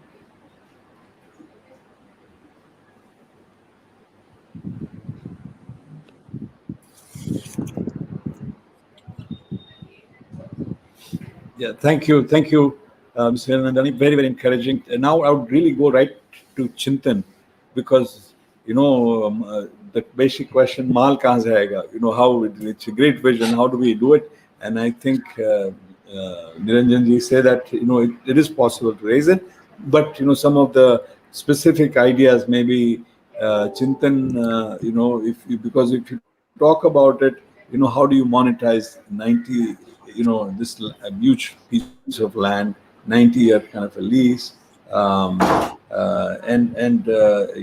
what are some of the best practices for monetization of this? Who could be the likely investors? Whether banks, private equity, wealth funds, REITs. What do you think could be our vehicles to raise this? And finally, the financial risk that a project like this could have. So what we need to be ready about Hong Kong Harbor, Canary Wharf, all that. I'm sure everybody sees the finished product, but what went behind it, what mistakes were made that we should not avoid making. That is something. If you have any thoughts, and also finally, there is also volatility on the land prices, right? So how do you manage that volatility index? So altogether, if you can just spend a few minutes next to talk about it. Sure. No, thank you very much. It's I think I think the presentations, I agree with Mr. Hiranandani. I think the vision that is there, the ambitiousness that is there, I think definitely bodes really well for the kind of project that is getting developed. The project definitely will have a lot of demand, and if you see how Singapore was developed, or how Hong Kong Harbor was developed, how Canary Wharf was developed, how Battery Park in New York was developed. So all of these were idle pieces of land which have been converted into a vision, which then reached a level that, as what you rightly said, Pradeep, today people are seeing the finished products and they are awed with the kind of developments that have happened. I think India has the ability to do, and India has a wherewithal to do it. Now, it's a matter of vision and leadership, right? So, can we raise capital for something like this? I agree with Mr. Hiranandani. I think there is no dearth of capital. And there are so many buckets of capital, right from banks to development agencies, to multilaterals, to large pension sovereign funds, to getting into creative financial instruments like zero coupon bonds, which a lot of infrastructure projects have had taken up, municipal bonds. So from that standpoint, see, I think the last part of your question, Pratibha, is really the important part that will determine how capital will be raised. Is what is the risk involved with this? If I am willing to put that capital upfront for this project, will this project see the light of the day? Will there be issues associated with some of the projects that India has faced? And I can tell you, the conversations when we are having with these large global players is, each state and center has its own relationship, and will a project like this get approvals and green lighting from everyone? Once the project start, will there be environmental issues that will crop up at a later stage and not an upfront kind of approval on that? Will there be changes tomorrow? If you have a certain state government in Maharashtra, if it changes, will the project approvals change again? What happened to something like a sea-link, right? A project that was supposed to be done within a finite time period got extended. Can something like this happen to this project? So the risks and how the risks are kind of captured really well is what will determine what kind of funding can be made available and which are the players that can come in. And that is why the whole execution and the presentation of the vision and the people behind this will really determine what sort of funding will be made available, is how I would put it. In terms of kind of the impact that it will have a massive impact on Mumbai. It will have a massive impact on Mumbai. And if you look at what a small city like Ahmedabad, where I hail from, if I look at what the Sabarmati riverfront development has been done, right? To me, that city, that riverfront was really dead. Today, it's a very lively setup, where you had the Chinese premier come in and seaplanes flying through that. I think India can do it. It's just a matter of conviction that can get it done. If you can break this piece into smaller bite-sized pieces, have multiple people take up projects as opposed to one large developer wanting to do everything, experts doing commercial, experts doing hotels, experts doing entertainment, give them the right support, give them bite-sized projects, let them develop, let there be a common infrastructure developer, but each of the sub-asset classes be developed by right experts. I think this is very possible, Pradeep. That's my 2 cents.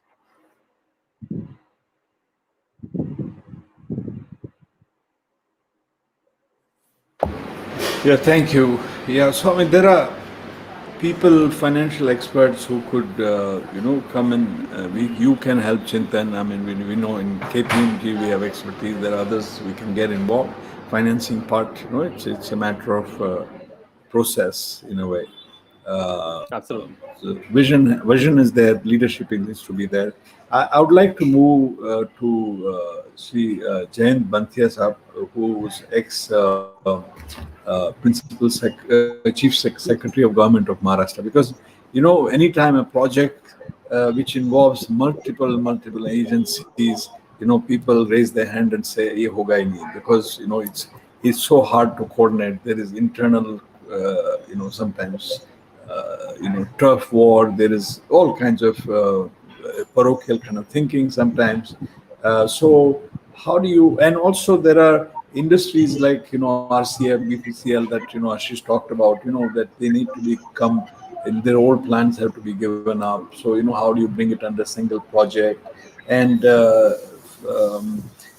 from an execution point of view, UK has this IPA authority, Infrastructure and Projects Authority, which executes projects worth some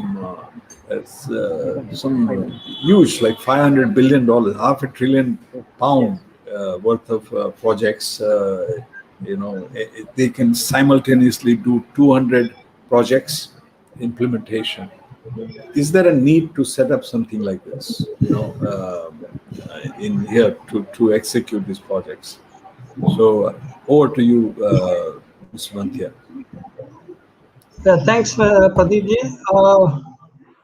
My co-panelists, let me join them in congratulating the presenters with a basic idea to begin with from Surfaraz, where the involvement of the people was there, following the Rani Yadav committee to Admiral Rao, retired, to getting into it, and then more details from Ashish, a wonderful presentation, etc. I would just only add a caveat, not only for this, but for other new areas, new cities which are coming up, that what we find in urban planning is a lack of provision for cultural spaces. We are providing open spaces. We are providing for this. I mean, if you look at the city of Mumbai and the counter city of Navi Mumbai, one striking thing which you will find is Mumbai has got sort of more cultural space in terms of museums here, etc., etc.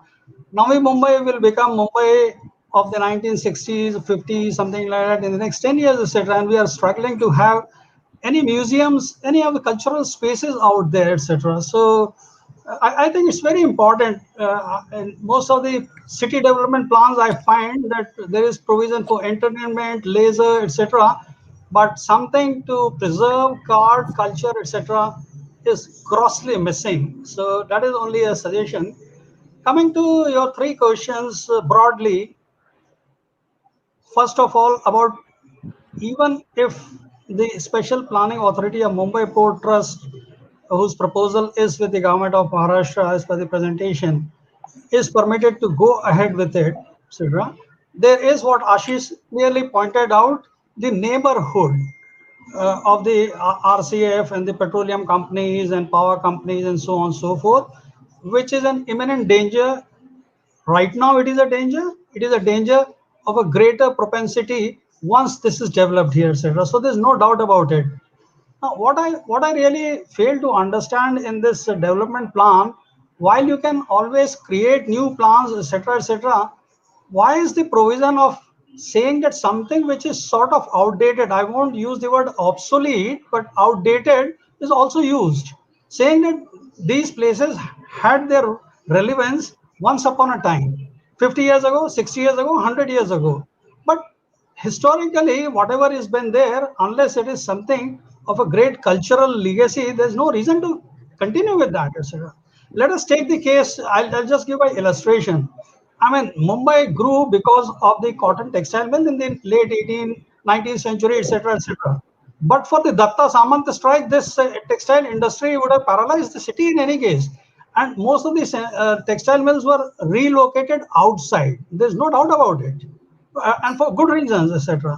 Let us take the case of the market, the vegetable market and the Crawford market. When Navi Mumbai was being set up, the Turbe APMC was designed for that precisely, the steel yards, etc. So there is a very good case that something like what Ashish pointed out, which is no longer relevant, in addition to being a public sort of a danger, basically, needs to be relocated. And therefore, if this plan is to go ahead, it is extremely important that there are certain things which need to be done parallelly. Otherwise, there will be this stumbling blocks which was pointed out, etc. So the answer to that is yes, it requires relocation. Since these plants belong to the PSUs and the government of India and to some private people, they should be given options here, etc., about their relocation choices. Whatever incentives is required to be given needs to be given, etc., etc. That is the first set of things. We have done it, but we are lagging behind. Cantonments in this country are another glaring example. They were set up by the British. They are no longer relevant in that sense, actually. But nobody has the courage to say that a defense establishment should go out of the city, etc., because it's no longer, there are better alternatives for those things, etc. So the answer to that question is yes, they require relocation, number one. Number two, regarding the coordination issues which are there. So my quick suggestion would be, well, whenever projects of any size, we have this MTH link, we have the Navi Mumbai airport, I have been a part of all this. We have the DMIC coming. I mean, all these projects, they are envisaged for 10 years, etc. They are running into longer periods and longer periods. Why? And the whole issue is the clearances which are required, the legal clearances, the administrative clearances, the hurdles in the court, they are a big ban for these projects. So it has been suggested by several of the people in the industry, the bureaucracy, even other people in Niti Aayog or the previous planning commission, you should, before launching this project, have clearances, which is a plug-in issue, should be there. If this plug-in is not there and somebody has to run for environmental clearance and somebody has to run for this, etc., that is not the best way. So there has to be a very clear role of the government, particularly the state government and the government of India, in ensuring that these hurdles, clearances, which are mandatory, which should not be bypassed. I'm not suggesting they should be bypassed. They need to be met, and met honestly, but well in advance parallelly. And that is where the role of the central government and the state government would be there. And that is where the role of the bureaucracy to a large extent could be there. To your last part about project of national importance, national significance, etc. Well, we have been a part of this, etc. The Prime Minister himself takes a review of all projects of more than 1,000 crores. 1,000 crores is far too small, but that is what is being done. That is current definition. Otherwise, the definitions of project of national importance, national significance is most of them with irrigation departments or some of these mentioned industrial area corridors I mentioned here, etc. So this will be a path-breaking exercise and will put the project of national importance in a totally different orbit, which we have not seen in this country. There's no doubt about it. There's no doubt about it. And it is required. Whether it should be put under the Prime Minister's office or any similar office, etc., because even in Thank you, Mr. Banthia. Yeah, in the UK, it is not only under the Cabinet Office, but under the Treasury. So there are two offices combined over there. I hope you can hear me.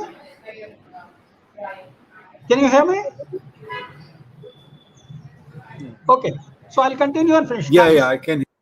Just thinking, because we have to end in a few minutes. I was wondering we can take a question wind up in the next 30 seconds. Next 30 seconds, Pradeep, I'll just. So what I see for execution and for all these things, etc., continuity is extremely important. That unfortunately government agencies will not be in a position to bring. So for execution purposes, for people holding accountable and responsible and with experience which is there, I think the role of the private sector is very critical and should be brought in. For getting clearances pre-project, during the project, maintenance, etc., the role of the governments would be there. There's no doubt about it. So it is a clearly public-private entrepreneurship which is going to be launched if a project of this scale is to lead. But we need to change the whole concept of project of national importance and what correct it is, etc.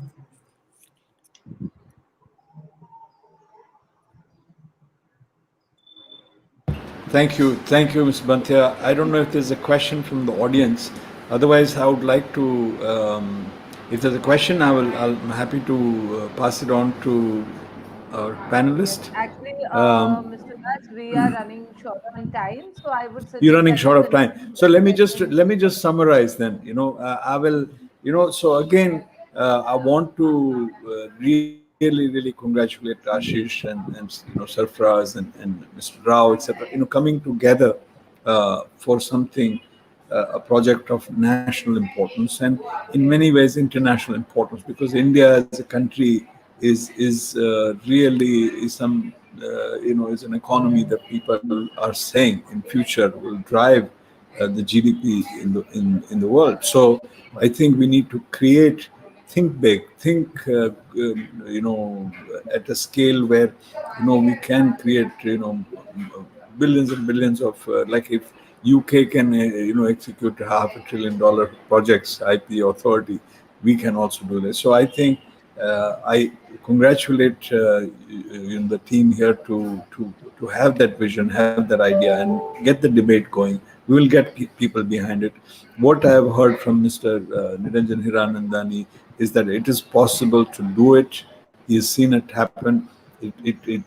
Money is possible. Execution also can be done. We have some expertise, and there's a global expertise which is waiting to help. And we can really set world standards, and according to him and Chintan, money is something looks big, but it's definitely possible. What is really needed is the leadership. Who will bell the cat? Who will take the mantle?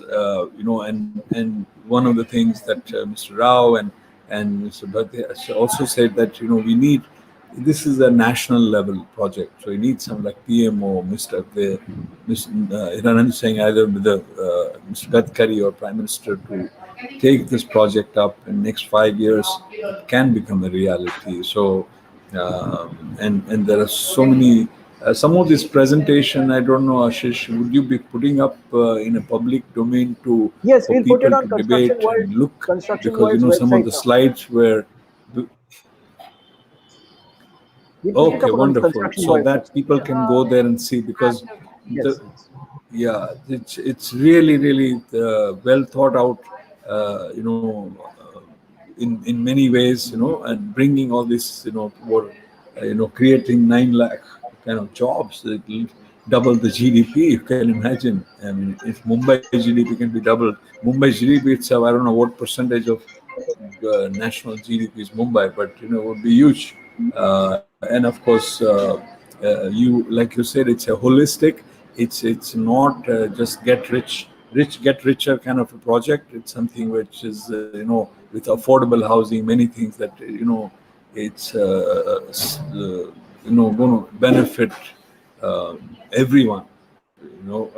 So again, I look forward to this becoming a reality. Thank you very much. Thanks. Thanks for Thank you, putting that. Mr. Thank you Udas, Thanks, all. and Construction thank Maharashtra. you for Thanks, joining the Mr. panel. It should be a front page article in Construction Maharashtra, as Mr. Niranjan said. That what we Yes, planning to do. yes. Yeah. Thank Yes, you. thank you so much. I Thanks, think everyone. our event has been making headlines today, and we've been on the front of all the platforms that we've been hosted on today. So, thank you once again, Mr. Udas, and thank you all the panelists for joining me in for this session. We would now move on to the next session. We have our panelists Thank for you, sir. 3 hours. Thank you. Thank you so much. So, ladies and gentlemen, we now move on to our third session for today: secured governance and urban equity withdrawal project financing through asset monetization. So, what is the potential and opportunity for asset monetization and PPP in Maharashtra? Why is there a need for alternative means of fundraising and measures by the government to take up large greenfield projects? What is the state of the state monetization pipeline? And what is the secured governance model? This and much more will be discussed in our upcoming panel discussion. So stay tuned with us. Before I invite and welcome the panel and the moderator for this session, I would once again share a quick reminder with all of you. You are with me live right now at the Construction World Maharashtra virtual event. And we have a pipeline of events that are going to be coming up. So you may want to block your calendars right now so that you stay tuned with us in all our virtual events. So, talking about our upcoming events on May 21st, do join with us for the HR Leadership Summit. It's being presented by First Construction Council and Smart Cities Council India.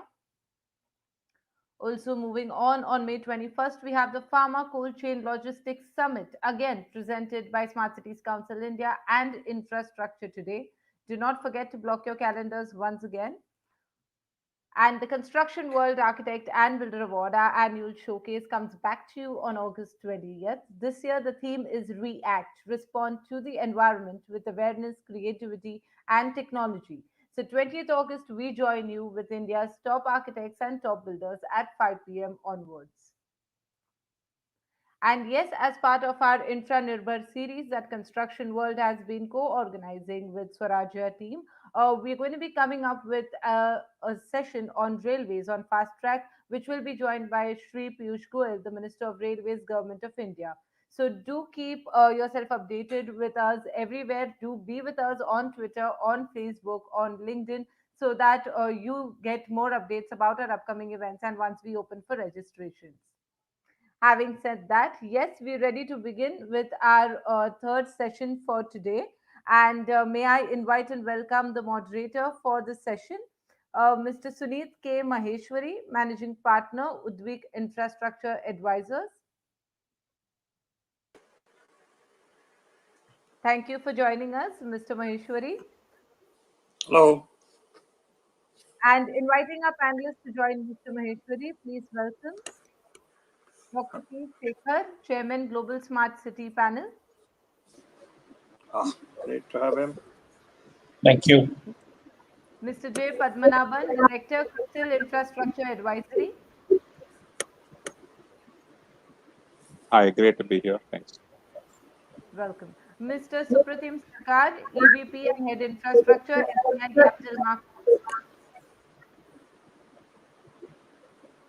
And Mr. Shailesh Pathak, CEO, L&T IDPL. Welcome, welcome all our panelists, and thank you for joining us today. There will be two short presentations of 10 minutes each, followed by panel discussion of 45 minutes. Over to you, Mr. Yeah. So I think session forward. Just giving some perspective, some technological glitch. I hope I'm audible. Yes, you are. Yes, audible. yes, we can hear you. So I think you may as well just make do with my voice. All of you anyway know me very well, but it looks like my camera is suddenly given off. Okay, coming back onto our perspective, I think we've got four very good speakers. One coming with the perspective of a policy advocacy on secured governance, Dr. Shekhar, who's been giving lots of ideas to many of the state governments, including Maharashtra. Then we have Padmanabhan from CRISIL, Jagan, and we are going to listen to him from an overall perspective of what asset monetization might mean, and that has sort of contextualized the whole situation. And we have a developer, Shailesh Pathak, who has spent time on both the sides of the spectrum. He was in the he's an ex-IAS officer who came over to private sector, and now he's a developer. And finally, we have Supratim Sarkar, whom many of us, as Shailesh would say, call him as the Bhishma Pitapa of financing. You name a project, and he has not been associated with in the last 20 years. It's not possible. So he will give us a perspective of all these ideas. How do they get financed, and maybe some of those ideas in the context of Maharashtra, whatever I understand, SBI is doing some great planning there and great thinking there. So we'd like to hear from them. Over to you, Dr. Shekharji. I think we can start off with your presentation, and then followed by Jagan's, and then we come to Shailesh and Supratim. Is the presentation coming on, or what is the?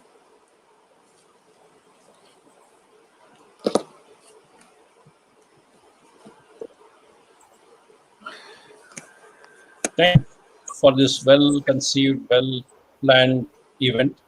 We have a large number of events going on there, so we need to do this quickly and properly. Where is my? I thought the presentation should be on. Yeah, that's fine. We can hear you. You can see? No, even the You just need to presentation I open had. the presentation now. You shared your screen. You just need to open the presentation. Would you like our team to do it from our side? Okay. Anyway, I think can the admin run the presentation? Yes, we can do it. Can we have the presentation, please? Hello. Yeah. There it's coming on. Because I want to finish it in the 10 minutes which is allotted. Yeah. Yes, you could just indicate when you want us to change the slide. The presentation is on. Because there's some few slides are interesting. Others are all generic, which such an enlightened crowd would definitely know. I'll start off saying that how there could be a proper what we call in secured governance as a self-sustained growth of economy. Okay, and self-sustained growth itself is a slightly confusing word. I can't see the presentation. Yeah, it's India at a glance. Can you please?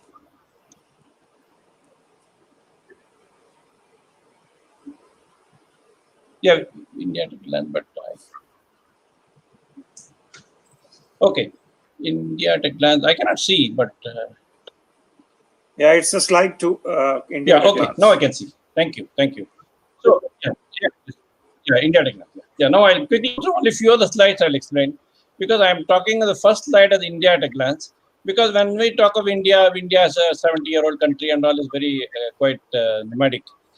I consider India as a 10,000-year-old civilization. We are almost 206 countries put together. There are a few points which are slightly, to the knowledge of people, because we use only a very small fraction of the land, in fact, as a living space. Okay, almost 99.5% is free for any, development. And then I come to Maharashtra.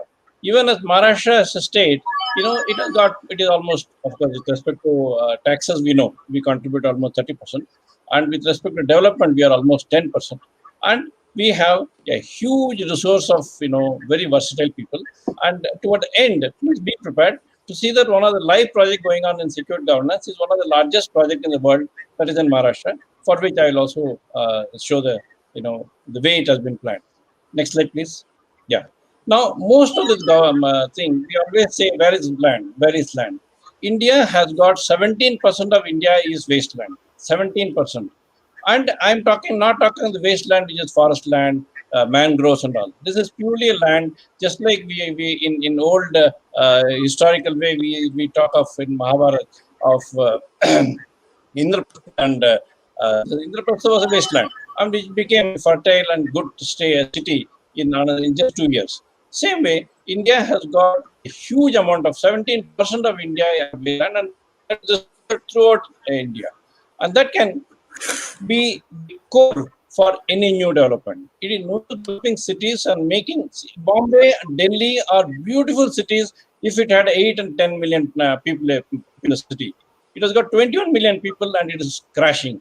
And we try to develop more and more, and with the 20 million to become 40 million in a 1.4 billion people country is not going to take much time. And then again it will crash. So we need to develop wasteland as satellite cities around Bombay and decongest Bombay from the place point of view, from the people point of view, from the utility point of view. Next slide, please. There are too many slides, so many slides I'll just skip through because as I said, yeah. Now, in secured governance, we have a slight change in this word PPP. The last P, we don't call it partnership, we call it participation. There, every stakeholder can come, participate, do the needful, and quit. So there is no long-term marriage between government and public, because government and public can never be, married partners. So we always call it as a participation. You can always participate. You can participate for a longer time. You can also participate permanently, which becomes a partnership. There are successful partnerships. I'm not saying all partnerships are wrong, but participation means 99% will be succeeding. Today, almost 8 lakh crores of banks are stuck up because we are married. We call ourselves partner, and so we just find fault with each other. In this, each and every sector, next few slides can be rushed. tourist sector, education sector, agriculture sector. Each of the sectors can have its own interpretation of secure governance and the channel for growth. Industrial sector, we are saying every bank should have a banking hub, okay, which can be done. We are discussing at a very good level, and which can be done. Here there are a few bankers also around, because like suppose same Maharashtra Samriddhi Mahamar, one of them is taken by State Bank. We have got a State Bank panelist here. Doesn't mean the State Bank owns the land, but State Bank makes all their clients go there. Many of the clients go for additional setup, and that becomes a prime point. This will be the one where I'm spending a little more time, not this slide exactly, on this concept of MSRDC. And MSRDC, the next slide is on, our famous Nagpur Mumbai corridor. That is one of the biggest places where secure governance is being used. Here is a 750 kilometer distance between Bombay and Nagpur, and which was conceived almost 14, 15 years back. When it came to us about 6 years back, we were told, how can we plan? We planned 24 smart cities.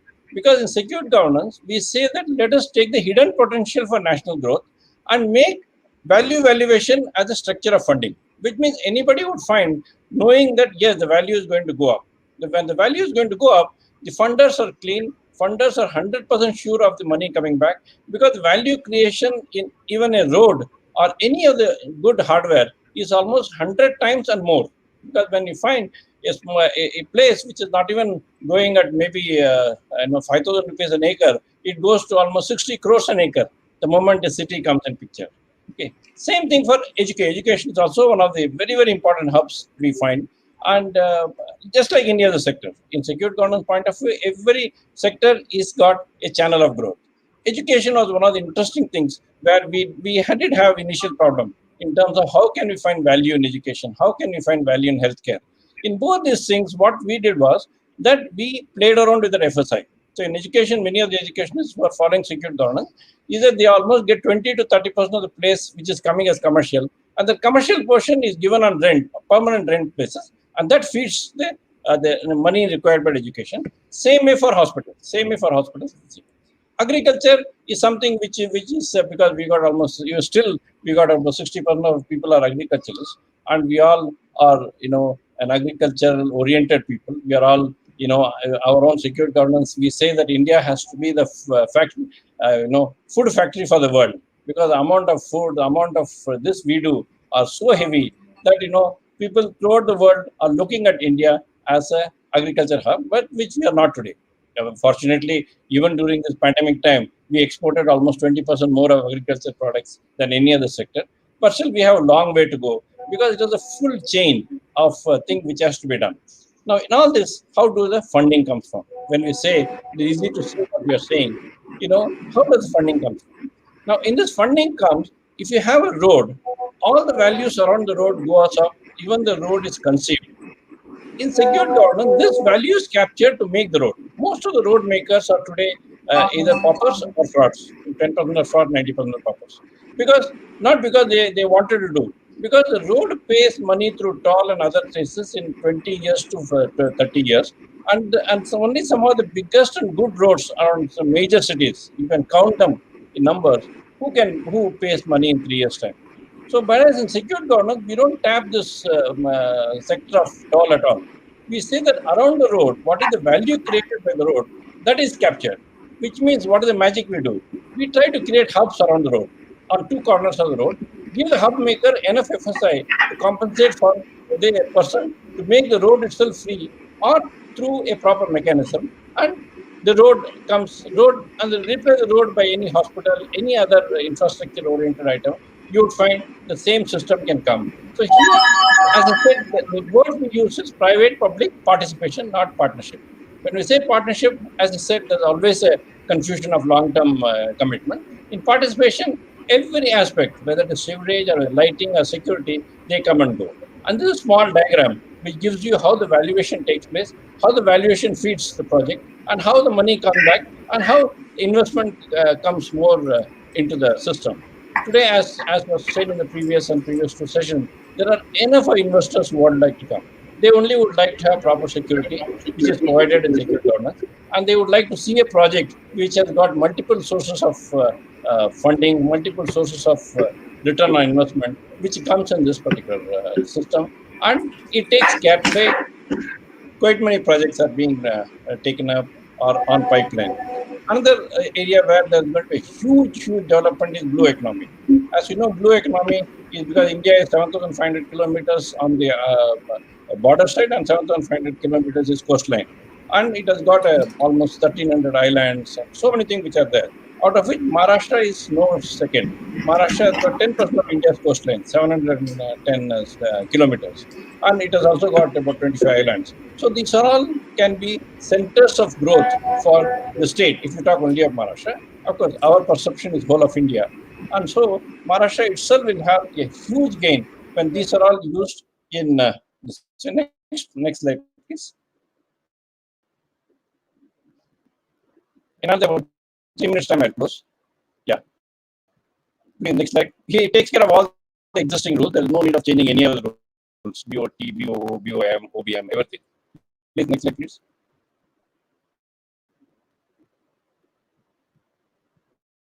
Yeah, next. Because of paucity of time, I'm not going into this because there are two slides which are important where I must spell it. Yeah, this and the next slides are important. Here we are saying that for each sector, another point of SG is that mini hubs, nano hubs, and hubs are smart cities. No, please, please. Yeah, in any case, what does the slide say is by creating these hubs for all the sectors, previous slide, please, all the sectors, we would have almost 20 million new jobs, and we would have a huge investment coming into the city, and we would also have good collection from the system. Please don't go far. Yeah. So these are all done through every sector being emphasized and with actual ground level thing, and also the pilot being our own Samruddhi Mahamad. Next slide now.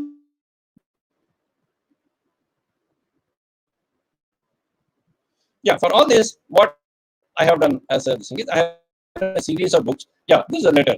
This is a letter from MSRDC in which security governance a committee is formed, and a letter has come to me, of course, as a author of security governance, and it says how this committee will ensure that at the back office it will give the full direction for this 24 smart cities to come, and how this 24 smart cities becomes a catalyst for the full road to come. The road itself costs of 50 to 60,000 crores, whereas this 24 smart cities will come to almost 12 lakh crores. By being 12 lakh crores, it becomes one of the largest projects in the world. Even China highway is only 7 to 8 lakh crores. So, of course, this is not anything tomorrow. This will take almost 10, 20 years. These are the type of books I have written. I have written about 100 books on various states, various countries. Appreciation from Gadkari and Modi and so on and so forth. And that is what is my take on for today's thing, since it is 10 minutes and I don't want to be unceremonious role. So I'm finishing my talk and going back to Sunit and see how you can take it forward. Thank you. Jagan, can I just suggest you step in so that we can come to the panel part of the session. Yeah. Quickly. I'm there. So, are you able to come on to Jagan, or is the presentation able to come in? You are on mute.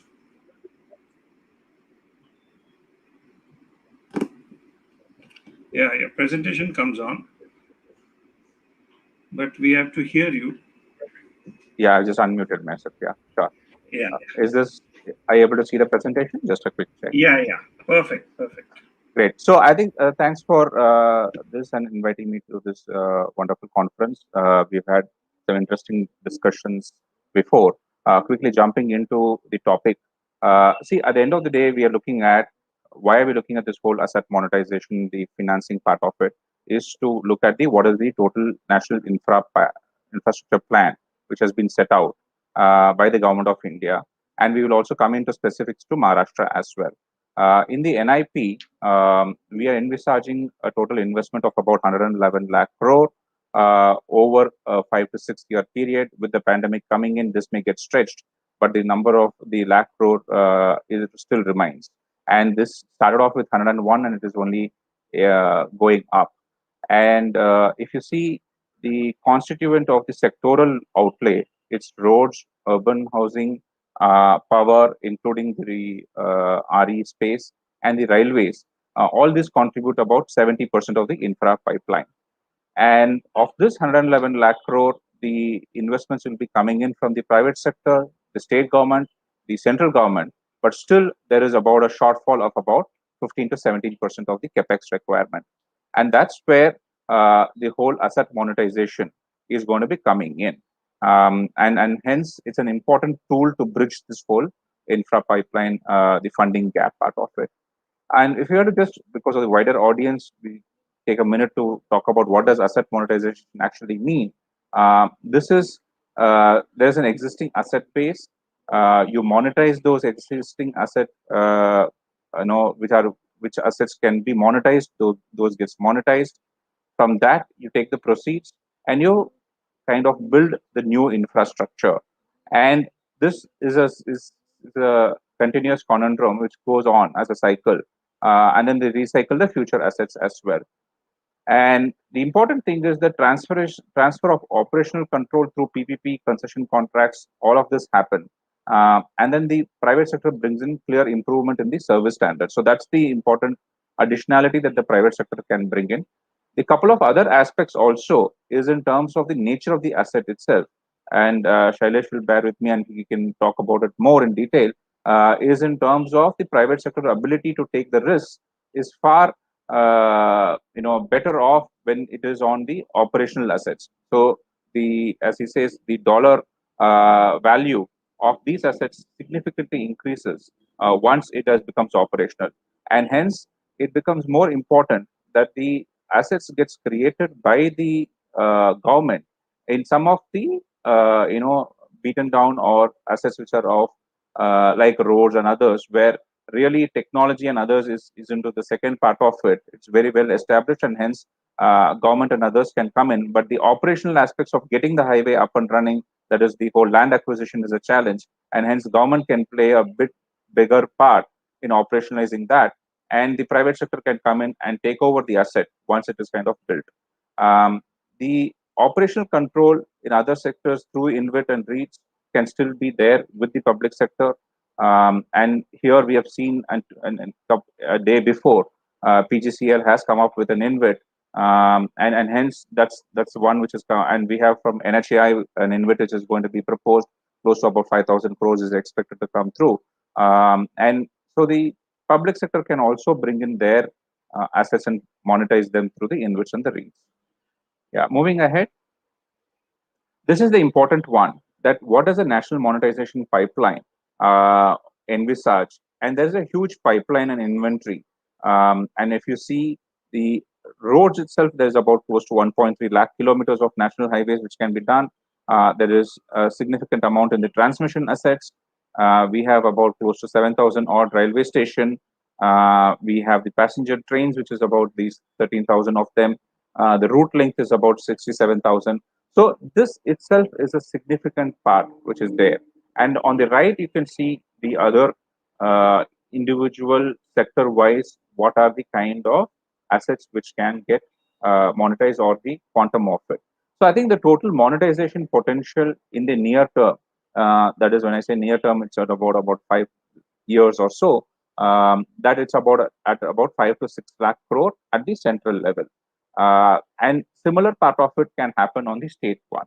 So now talking about Maharashtra, which is our focus area, the potential sectors that can come through, and we heard about a couple of times the Mumbai Pune expressway getting monetized, and then it got rebid, and then still got a significant, even when the pandemic, Supratim would be able to talk about it a lot more, as they did the transaction, close to about 9,500 crore plus came through that. So the state roads, urban roads can be come up for potential sectors, power distribution, power transmission. There's a huge potential in the minor ports as well. There is fair amount of warehousing assets which can put across for there, and the urban infra assets. So I think the overall potential that we're pegging for Maharashtra in the next 5 years or so is about between 75,000 to a lakh crore. can come through the asset monetization. And once the pandemic, dies down and we are able to get to normal life, there would be significant amount of traction for these kinds of assets. And for that to come through, I think I'll just go to the next part of it and then come to this. Is what is important is to have a kind of preparatory steps that needs to be done, and that we need to see what is the sectoral investment plan and the financing gap which will be there. Individual sectoral wise, what's the investment which is needed, what's the financing gap, establishing the scale of monetization and hence what is envisaged, create an asset registry and an inventory. I think the third one onwards is what is important, and that's what is a crying need as far as the private sector is concerned. Till now, whatever that I have talked about, everybody is clear that yes, this is a way to go through. The question that always comes across is, and hence tell me which is the asset, what is its potential, what is its feasibility, what is its return which is going to come through. I think from 3 to 7 is an important aspect, and I just place it to the organizers and to the audience that Maharashtra should kind of look at this very closely and take it up on an urgent need. Is which is the asset register, the project screening part of it, then the studies and the structuring part. Mr. Hiranandani kind of talked about it. Even for the waterfront, the feasibility, the viability needs to be done from a credible institution. Once that is done, then the whole financing, the private sector coming through, all of that is becomes very easy to go and follow through happens, and then the whole transaction process. Now, for the areas of focus for public sector is to have a state level monetization plan. This needs to clearly bring out the financing, what is the potential which is there. The other important one is to say a continuous flow of assets. This we have heard from multiple people, pension funds, and large investors, is to have a program. It's not a flash in the pan. Say that this is going to come through over a 5-year period. We are committed, and this is the kind of assets which will come through. Because then they also know that any teething problems which is going to be there, which will get addressed, and they're not going to be left in the lurch after 1 or 2 transaction comes, and then there is no follow through of it. So the guidance on the asset and the project profile part of it, brief operational contours, all of that is an important one. The second is the estimating the scale part of it. Yeah, we talked about all of this, and to put this as a virtuous cycle. I think at the start of the presentation, Mr. Shekhar talked about the whole the governance part of it, that the money goes back into infra development, and not just go into any kind of a consolidated account, and money does not go into other areas where it is not creating infrastructure. So I think the money which gets realized from this needs to necessarily go into infrastructure creation, and that will then drive the whole part of it into the monetization part of it. Some of the reforms would be to legal, regulatory, institutional actions which is there, and the one important one I can kind of talk about from the TOT1, which is the toll operator transfer model for the NHAI, which they did for the first one, where the estimated revenue, which was pegged at about close to 6,500 crore, but they ended up getting close to 9,500 crore. Importantly, because they engaged with the potential investors, there was a lot of socializing which happened. The risks were identified. So for the first time project to be off the block, it did gain a lot more traction than it was originally envisaged. So the point being that the potential investors and their risks and those aspects needs to be taken up front when you prepare it. I think those are the things which is there, which I had. So huge potential in asset monetization. This is a way to go forward. Over to you, Sunil. Yeah, I think, Jagan, this was very useful to set the context. And I think the two most important points which you sort of alluded to is that this money has to be recycled back into another infrastructure projects. That's really going to kickstart the economy. Hitherto, governments have been doing some of this, and if they have realized money, it goes into the consolidated fund. And I think that's the key thing that I'd like to touch upon, and maybe request somebody when both of them are speaking, Shailesh and Supratim, to touch upon this issue, is do they see the money getting plowed back? I mean, that kind of discipline has to be there in the system. Then only we really have the benefit of this. Without much ado, can I request for the developer perspective now? Shailesh, over to you. Thank you, Mr. Maheshwari. I would actually not want to give you the developer perspective, but I would like to give you the perspective of what really is good for 11 crore people of Maharashtra. And if that works for the people of Maharashtra, that works for Larsen and Toubro. तो मुद्दे की बात यह है कि आज के दिन T2 एयरपोर्ट एक कंपनी की मालकियत है या दूसरे कंपनी की, उससे कोई फर्क नहीं पड़ता आम आदमी को. ये फर्क पड़ता है कि नवी मुंबई में एयरपोर्ट कितनी जल्दी बनेगा. So it is, asset monetization is just a means to an end, and that end is to quickly erect new infrastructure. Once that infrastructure is built, then the citizens benefit. Whoever is the owner of the infrastructure does not matter. And I will give you an example from Mumbai Pune. As Sunit knows, I started my career in Bombay in 1986. और हम अक्सर पूना जाते थे Asiad बस से, right? There was no expressway at that time. But the expressway and the Asiad bus, as all of you older people would know, used to take 6 hours. Deccan Queen lo to jaldi tha, Indrayani. But today you can make the same journey in less than whatever 3.5, 4 hours. But once the expressway was built, then the citizen benefited. And the expressway was not built using private developers. The expressway was built by MSRDC, giving contracts for 4 packages. जब वो चलने लगा, तब उसका आपने asset monetization किया. And the advantage is with that money, as our friend Supratim will share with us, with that money you can develop the Nagpur Mahamarg. And with the Nagpur Mahamarg coming on stream using government money, you can monetize that to build something more tomorrow. So that's why I said I don't want to give the developer perspective. I want to give the construction perspective. And Larsen and Toubro is the largest construction conglomerate in India. We are doing so many projects in Mumbai and other cities of Maharashtra that we are very proud that we are able to contribute to the progress of our state, where our headquarters are in Mumbai. And I'm shortly relocating to Mumbai next month. So I'm very happy to be back to my favorite city. मुद्दे की बात दूसरी ये भी है that एक बार road बन गई तो बार बार रोड नहीं बनेगी. There is one Bombay-Pune expressway, Mumbai-Pune is connected. We will not have 3 more Mumbai-Pune expressways. But the more important thing from Maharashtra's perspective is that it is one of the highest urbanized states in India. Nearly half of Maharashtra is urban now. And it will cross 50% very shortly.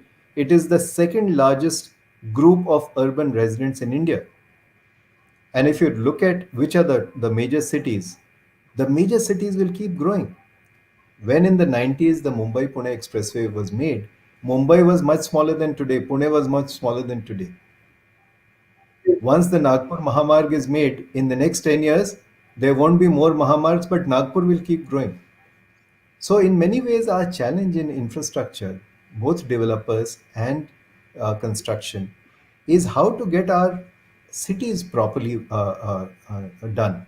And that is where our residents are, half our residents are. So one specific suggestion for all the people who are attending this and noting it as outcomes, one specific suggestion is, which are the cities that we are talking about? Mumbai, Pune, Nagpur, Thane, Kalyan, Vasai, Aurangabad, Navi Mumbai, Sholapur. All these cities have railway stations. And all the railway stations are being taken up for redevelopment. So this is a great combination of construction and asset monetization, that you build smart cities around these railway stations. What did Mr. Nanda say in the inaugural panel here? He said that Mahindra World City in Chennai succeeded because he put a railway station on the main Chennai Pondicherry route, and automatically connectivity was assured, and you created so many jobs. So can we focus after the trunk infrastructure is going to be built, after the roads are built, the metros are built, the airports are built, can we focus on how to get our cities better? And we have seen examples of how Maharashtra cities have become better. My favorite example is Pune. I think a lot of good work has happened in that city. How can we replicate that? So coming back to my original point, asset monetization is a means to an end, and the end is more construction of infrastructure. And as my earlier colleague said, in any case, the private sector looks at risk and reward. जब ये risk ज़्यादा होगा तो हम ज़्यादा पैसा भी मांगेंगे ना. So if you want the private developer to come in right in the beginning, then that risk is being priced in. It's like Maharashtra Mahamarg, the Nagpur Mahamarg right now. If you ask someone to set up a new expressway, the price that that person will offer is much higher. Once the traffic builds up on the Mahamarg, the private sector will be much easier to convince and monetize that asset. And we have seen this very clearly in the Mumbai-Pune expressway. Last point that I would like to make. Every large city in Maharashtra has a bus terminal, a bus stand. The classic, easy, low-hanging fruit for asset monetization. उधर लोग 50,000 लोग रोज आते हैं. Cash flow is there. Why don't we, say that in the next 100 days, we will roll out at least 6 integrated bus terminals of the quality of a Chota Mota airport. And that is going to benefit the people of Maharashtra even more than the airports. जो अंग्रेजी में बात करते हैं वो airport में जाते हैं. ज़्यादातर तो हम लोग हिंदी मराठी में बात करते हैं ना. हम लोग बस से जाएंगे. Let us do asset monetization for bus terminals. Thank you. That was a great thought, Shailesh, and something very relevant for Maharashtra. Actually, the other thing, I mean, both the railway station and the bus stand, while the numbers in terms of crores may not be too much, but these are visible parts of infrastructure and impact the common man directly, and actually then get you more support for more infrastructure in private sector hands. So I agree with you. I think this is a great idea that we would like to see. I am actually eager to now also listen to Supratim, who has a fund of information on all of this. And then I have a couple of questions for Jagan in the plans that he talked about. I just wanted to understand whether the numbers took into account a few things. But let's come back to and listen to Supratim, whom we are all very eager to hear. Thanks, Sunil. In fact, let me, I completely agree on whatever the panelists have been saying, that use of proceeds of monetization should be used for only that particular, section of infrastructure, I would say. In fact, I am not saying that, okay, road monetization proceeds should be used for building the electricity sector. I am also saying road monetization proceeds for road monetization. And I still remember, in 2016-17, sometime we had a meeting with the government. And that time there is a overall plan of a 1 lakh crore road building. And what all did it have?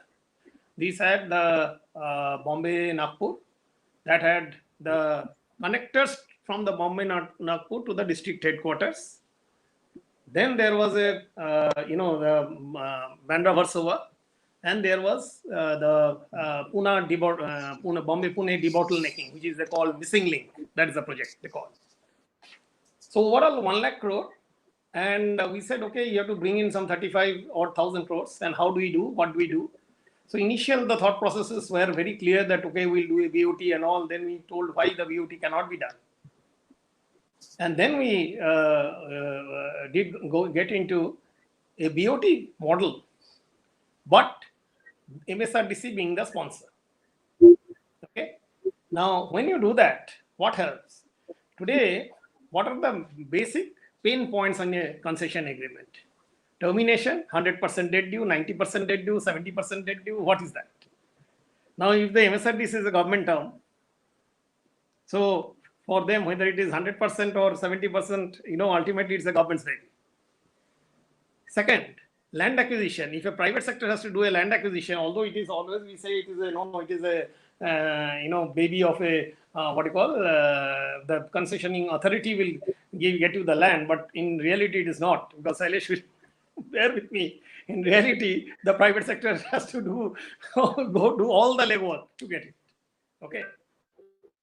But in this case, what we found was the entire land acquisition was done in less than 8.5 months, barring the land, the 16th and 15th packages, which are basically the hills. You have to do the tunneling. So you required certain permissions from the environment ministries and all, and also some of those land acquisitions towards the Thane side was required. Approvals and clearances. They all were there within, again, those 8 months. Now, then came the selection of EPC contracts and what should be the package size. Can we make it 5,000? Can we make it 3,000? Can we make it 2,000? What is it? So it was, then we deliberated and brought it down in between 2,000 to 3,000, because ultimately what did justify that package size was how much bank guarantee does he require and how much he can get from a bank. Okay. And, and obviously there was a very clear understanding that we will not have all packages given to one, not more than 2 packages to one particular entity. And that's how. So basically the larger packages required maybe something around 1,000 crores or 1,100 crores of bank guarantees. If you have got 2 developers, if you have got 2 packages, if you got 1 package, it may be 600, 700 crores of bank guarantees. This is broadly the thing. Then came, how do I finance the equity? Okay, I still remember that time I said that let us sell Bombay Pune. Everyone looked at me and said that no, how can you sell Bombay Pune? No, not that. So then we gradually moved into a TOT. And then we also said the land acquisition cannot be done by taking bank finance. So what was done was, again, this we got in MIDC, MADA, SIDCO, MMRDA, and one more entity. 5 of those entities brought in 5,500 crores. Plus we got 2,500 crores or 3,000 crores from HUDCO, because HUDCO can do the land financing. Okay. So 8,500 crores was taken from there. Bombay Pune monetization gave us 8,200. Bandra Valley Sea, we did a securitization. There we got some money, plus we are doing now monetization, or we will be getting something around 3,000 over there. So broadly 20,000 was in sight, but we require, that 35,000. So basically there is a gap of 15,000. So we then told the government that, okay, IDC is a part, because government budget, if you look at the PWD, was in the region of 12,000 to 13,000 crores. I am talking of 2017, 18, 19. So we said you have to finance the IDC part of it for all these projects. Now, if I add the IDC parts, and IDC will obviously next 4-5 years, it will be dragging on. It worked out to something around 9,000 crores or 10,000 crores. So we were at 30. Then that 5,000 crores, where from you get? Because the lenders will ask this question, no, I will not depend, tomorrow the budgetary allocation. We said, no, sir, the budgetary capital allocation is something around 5,000 crores to 6,000 out of the 12,000 crores. No, we don't depend on that. So what we did was, there's an Appiancy Road, 1.5 acres land. And there is a 29-acre land next to Bandra Valley Sea Link, where, between the Lilavati and this, okay? And 1,000 acres in Bombay Pune. We said we'll sell those lands. Okay, this will pledge to you. Sell those lands and definitely we'll get more than 5,000 crores. With that, we went ahead and did the Bombay-Pune with 28,000 crores, the single largest toll road in India. Okay, 28,000 crores. In fact, in Asia, it was the largest toll road debt which was taken till date. Okay, and then in parallel, the missing link, then the hybrid annuity, we did the small ones because 700 crores, 800 crores, when you do those connectors at different interchanges and all. So those, I think there are some 11 small 400 crores, 700 crores hybrid annuity models which are taken. Then once you have done that, fine, the sanctions were in place, people were moving in, everything was happening, but then actually you have to deliver the monetization of Bombay-Pune. So there, the first thing what we said is let us do a securitization. So we did a securitization wherein we placed the debt for a AA.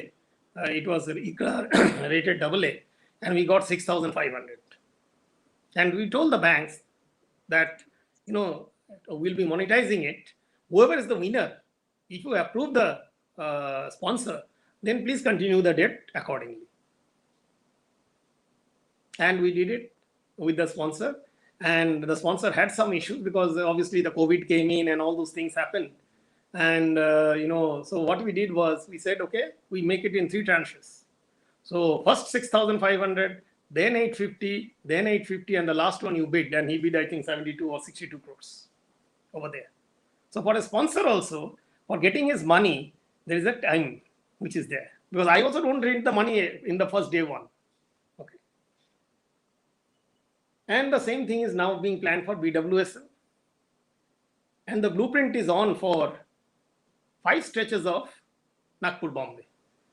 Because Nagpur-Bombay, by September, both sides of carriageway up to Shirdi, September or October, up to Shirdi is being planned. 510 kilometers will be operating. So we are trying to see whether we can do the monetization then or we'll do later, because now another 50,000 crores of projects have come. These are basically the Pune outer ring road and the multimodal corridor. Okay. The good part of it is, yes, the government of Maharashtra is, I would say, one of those government which has been very much forthcoming. And someone said that reforms, I can see the reforms. Everyone is reformed actually. They themselves say that, okay, you tell us what has to be done, how we have to do, and what, and they're on that, at least on the road part of it, they're all in the same sync. But I think the same thing needs to be replicated in case of energy, or someone, Silas spoke about the bus terminus. In fact, we had spoken about that also when we had talked about why don't we do some, bus terminus privatization on and or build those and then give it on, and you can have all kinds of food courts, you can have some resting rooms, you can have some small, I would say 2-star, 3-star hotel kind of accommodation over there. A lot of people will be benefited, and their requirements also, like wayside amenities. Okay, then the other part of it, which was not envisaged when we did, we got paid by GAIL for right of way for a particular section. And these are all, now it is in 3 digits, and we are discussing something with the railways for a 4 digit.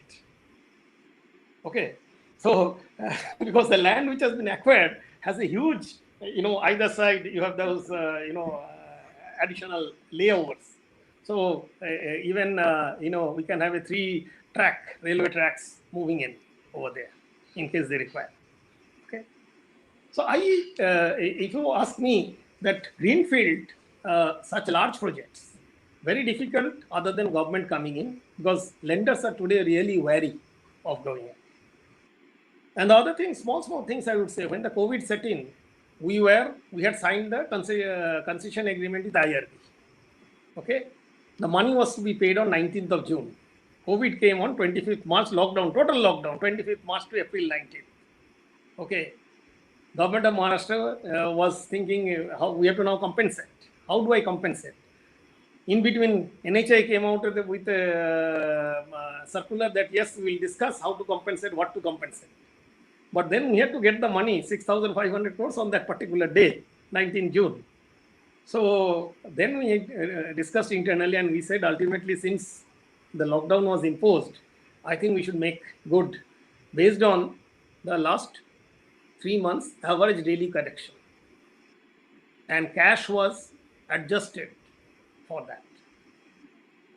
Okay, we have adjusted for the, because they had to pay interest, because they didn't pay. The day of signing was, I think, 29th of or 28th of February, and they paid on 19th of June. So the interest, although for those that many days, were calculated on a particular formula, and then that 25 days or that 25th March to 19th April, whatever the collection was, that was netted off. So they had to pay a lower amount from the interest on the interest part. So those kind of flexibilities are possible in a state level. But when you ask me that can it be replicated in other sectors, the answer is yes. Because today MSEDCL is carrying regulatory assets of 20,000 crore plus. What does it mean? That, and it is approved by MERC. What does it mean? It means that you and me have to, whoever is staying in Bombay, have to tomorrow, next 5 years or 7 years, there will be additional tariff because they have to be made good at one day or the other. One of the things is, and there are also other kinds of costs and the balance sheet issues in discoms. Why can't we monetize the transmission assets, 33 kV and above, and do that? Okay. Now, I have at least made a presentation to 3 or 4 Principal Secretary Energy of the government. But I think still now have not been successful. But there is a realization, one day will come when actually they have to do it. Okay. So that's another thing which can be done very easily, I think. And the other thing someone talked about the ports. There I would say we have to develop a port and then sell it. And or wherever we have got, like MSRDC, I'll give you another small thing. From Vadape to Thane, was it MEP? They were supposed to build, because that is the place where actually then it gives a connection straight from Thane to Nagpur, in that Bombay Nagpur. So we told MSRDC, why don't you take it, in the bidding, you bid and win it. And they bid and took it over, and they are going to construct that now. So that kind of mentality also needs to bring in for everyone. In fact, if I can just add to what Supratim is saying, a specific example is the Mumbai Trans-Harbour Link. Our company is building 2 out of 3 packages, and it was unnecessarily delayed trying to offer it to private developers. Now that it is going to get constructed in the next few years, it will be ready for monetization. So it is always a good idea, and you know that I have been saying this for more than 10 years now, that build in government and monetize for operations. I remember about 8 years ago, I spoke to the Principal Secretary Energy, Additional Chief Secretary Energy of Government of Maharashtra. And I said, "Sir, you have transmission lines, you have generation plants. Abhi, it is generating power. Why don't you monetize it?" So he looked at me with a dirty look and said, "You private sector types want to take all the jewels of government." That was the thinking 8 years ago. But today, the open and positive attitude towards monetization is much better. So if government has anything that has cash flow value, whether it is land in Bandra or it is transmission lines, annuities, cash flows have value. Government needs to construct more and more infrastructure. Abhi to bahut karna hai hame. So whatever we can monetize, we should, instead of thinking ki ji hum to family silver bech rahe. That is all. Thank you. No, I think these are some great perspectives. The issue that I just, we have now just about 5 minutes, but I just wanted to check with Jagan and maybe even others, if you can, I think Supratim has gone, so I hope he can come back. Jagan, the issue that I wanted to check was, there are new infrastructure that are being planned. For example, the coastal road, the Bombay-Pune, the Delhi-Bombay Expressway, then you have the bullet train. I just wanted to to know, and all of this infrastructure will create a greater demand for monetization or greater opportunity for monetization. In this national in monetization plan, do you think these numbers have been considered, or these will be further upsides? Yeah, this will be completely further upsides. The national monetization plan that we talked about just now, put those numbers is, as I said, in the medium term, that's in the 5-year part of it. So these projects that you have talked about, for it to kind of get germinated, completely get on stream and be generating revenue, then the monetization happens. So from that cycle perspective, the upside is going to be after those 5-year part of it. I mean, each of them have a different timeline for execution. I'm just broad basing that and giving an opinion that that has not factored in just now. So what we have looked at is just more currently operational assets which can get get on stream. That's what we've looked at. Yeah. Thank you. So I think that was great. We are running out of time, so we're not going to take any audience questions. But just one additional point, I thought everybody's sort of underscored it. All of this monetization, developers, after all, need some predictability, and they need to know what is likely to come in. And I would urge all of us and all of you who are interfacing with the government to sort of underscore that they should come up with a pipeline for their state or for their sector or for the country, so that developers can plan their investments. I think one of the key issues that I find is then developers think that this is the only thing that is going to come. They bid crazy, and then so what I'm trying to say is that I think kind of a medium term or a short pipeline would only help the government get better quality bidders and more rational bidders. With that, I think we are out of time. It was great discussion. I wish we could spend more time, and maybe sometime offline some of us can just get together and do a Zoom call or whatever. But this was great, and it was very nice to hear, Supratim, the kind of discussion points that you were talking about. If Maharashtra, one sector, is doing it, I think a lot of hope is there for all of us. Hopefully, the power grid InvIT that is coming in might motivate Maharashtra government to think of the transmission asset perspective that you're talking about. With that, thank you all. Only one point I I hope want you to make, enjoyed it. Sunit, I if you did. allow. Yes. Yes, please. Only, only one point, which Go is, ahead. see, between the monetization and the guarantee. See, there's normally I've seen the corporations have a tendency to go and get easily the government guarantee. So as long as that continues, you will find it very difficult to get a monetization done. Once you have to somehow stop that government guarantee, automatically monetization will happen. That's it. Thank you, Mr. Maheshwari, and all the panelists who've joined us. This was an insightful session. Thank you for all your time and the elaborate discussion that we've had. Could not give a better, end to our full day virtual or half day virtual conference that we've been looking. So thank you so much. And ladies and gentlemen, yes, this brings us to the end of today's virtual gathering. Thank you for being part of Construction World Maharashtra. I would like to thank all our panelists for such great insights. It was indeed a great pleasure hearing from each and every one of you. Our viewers, thank you for your support and presence at Construction World Maharashtra.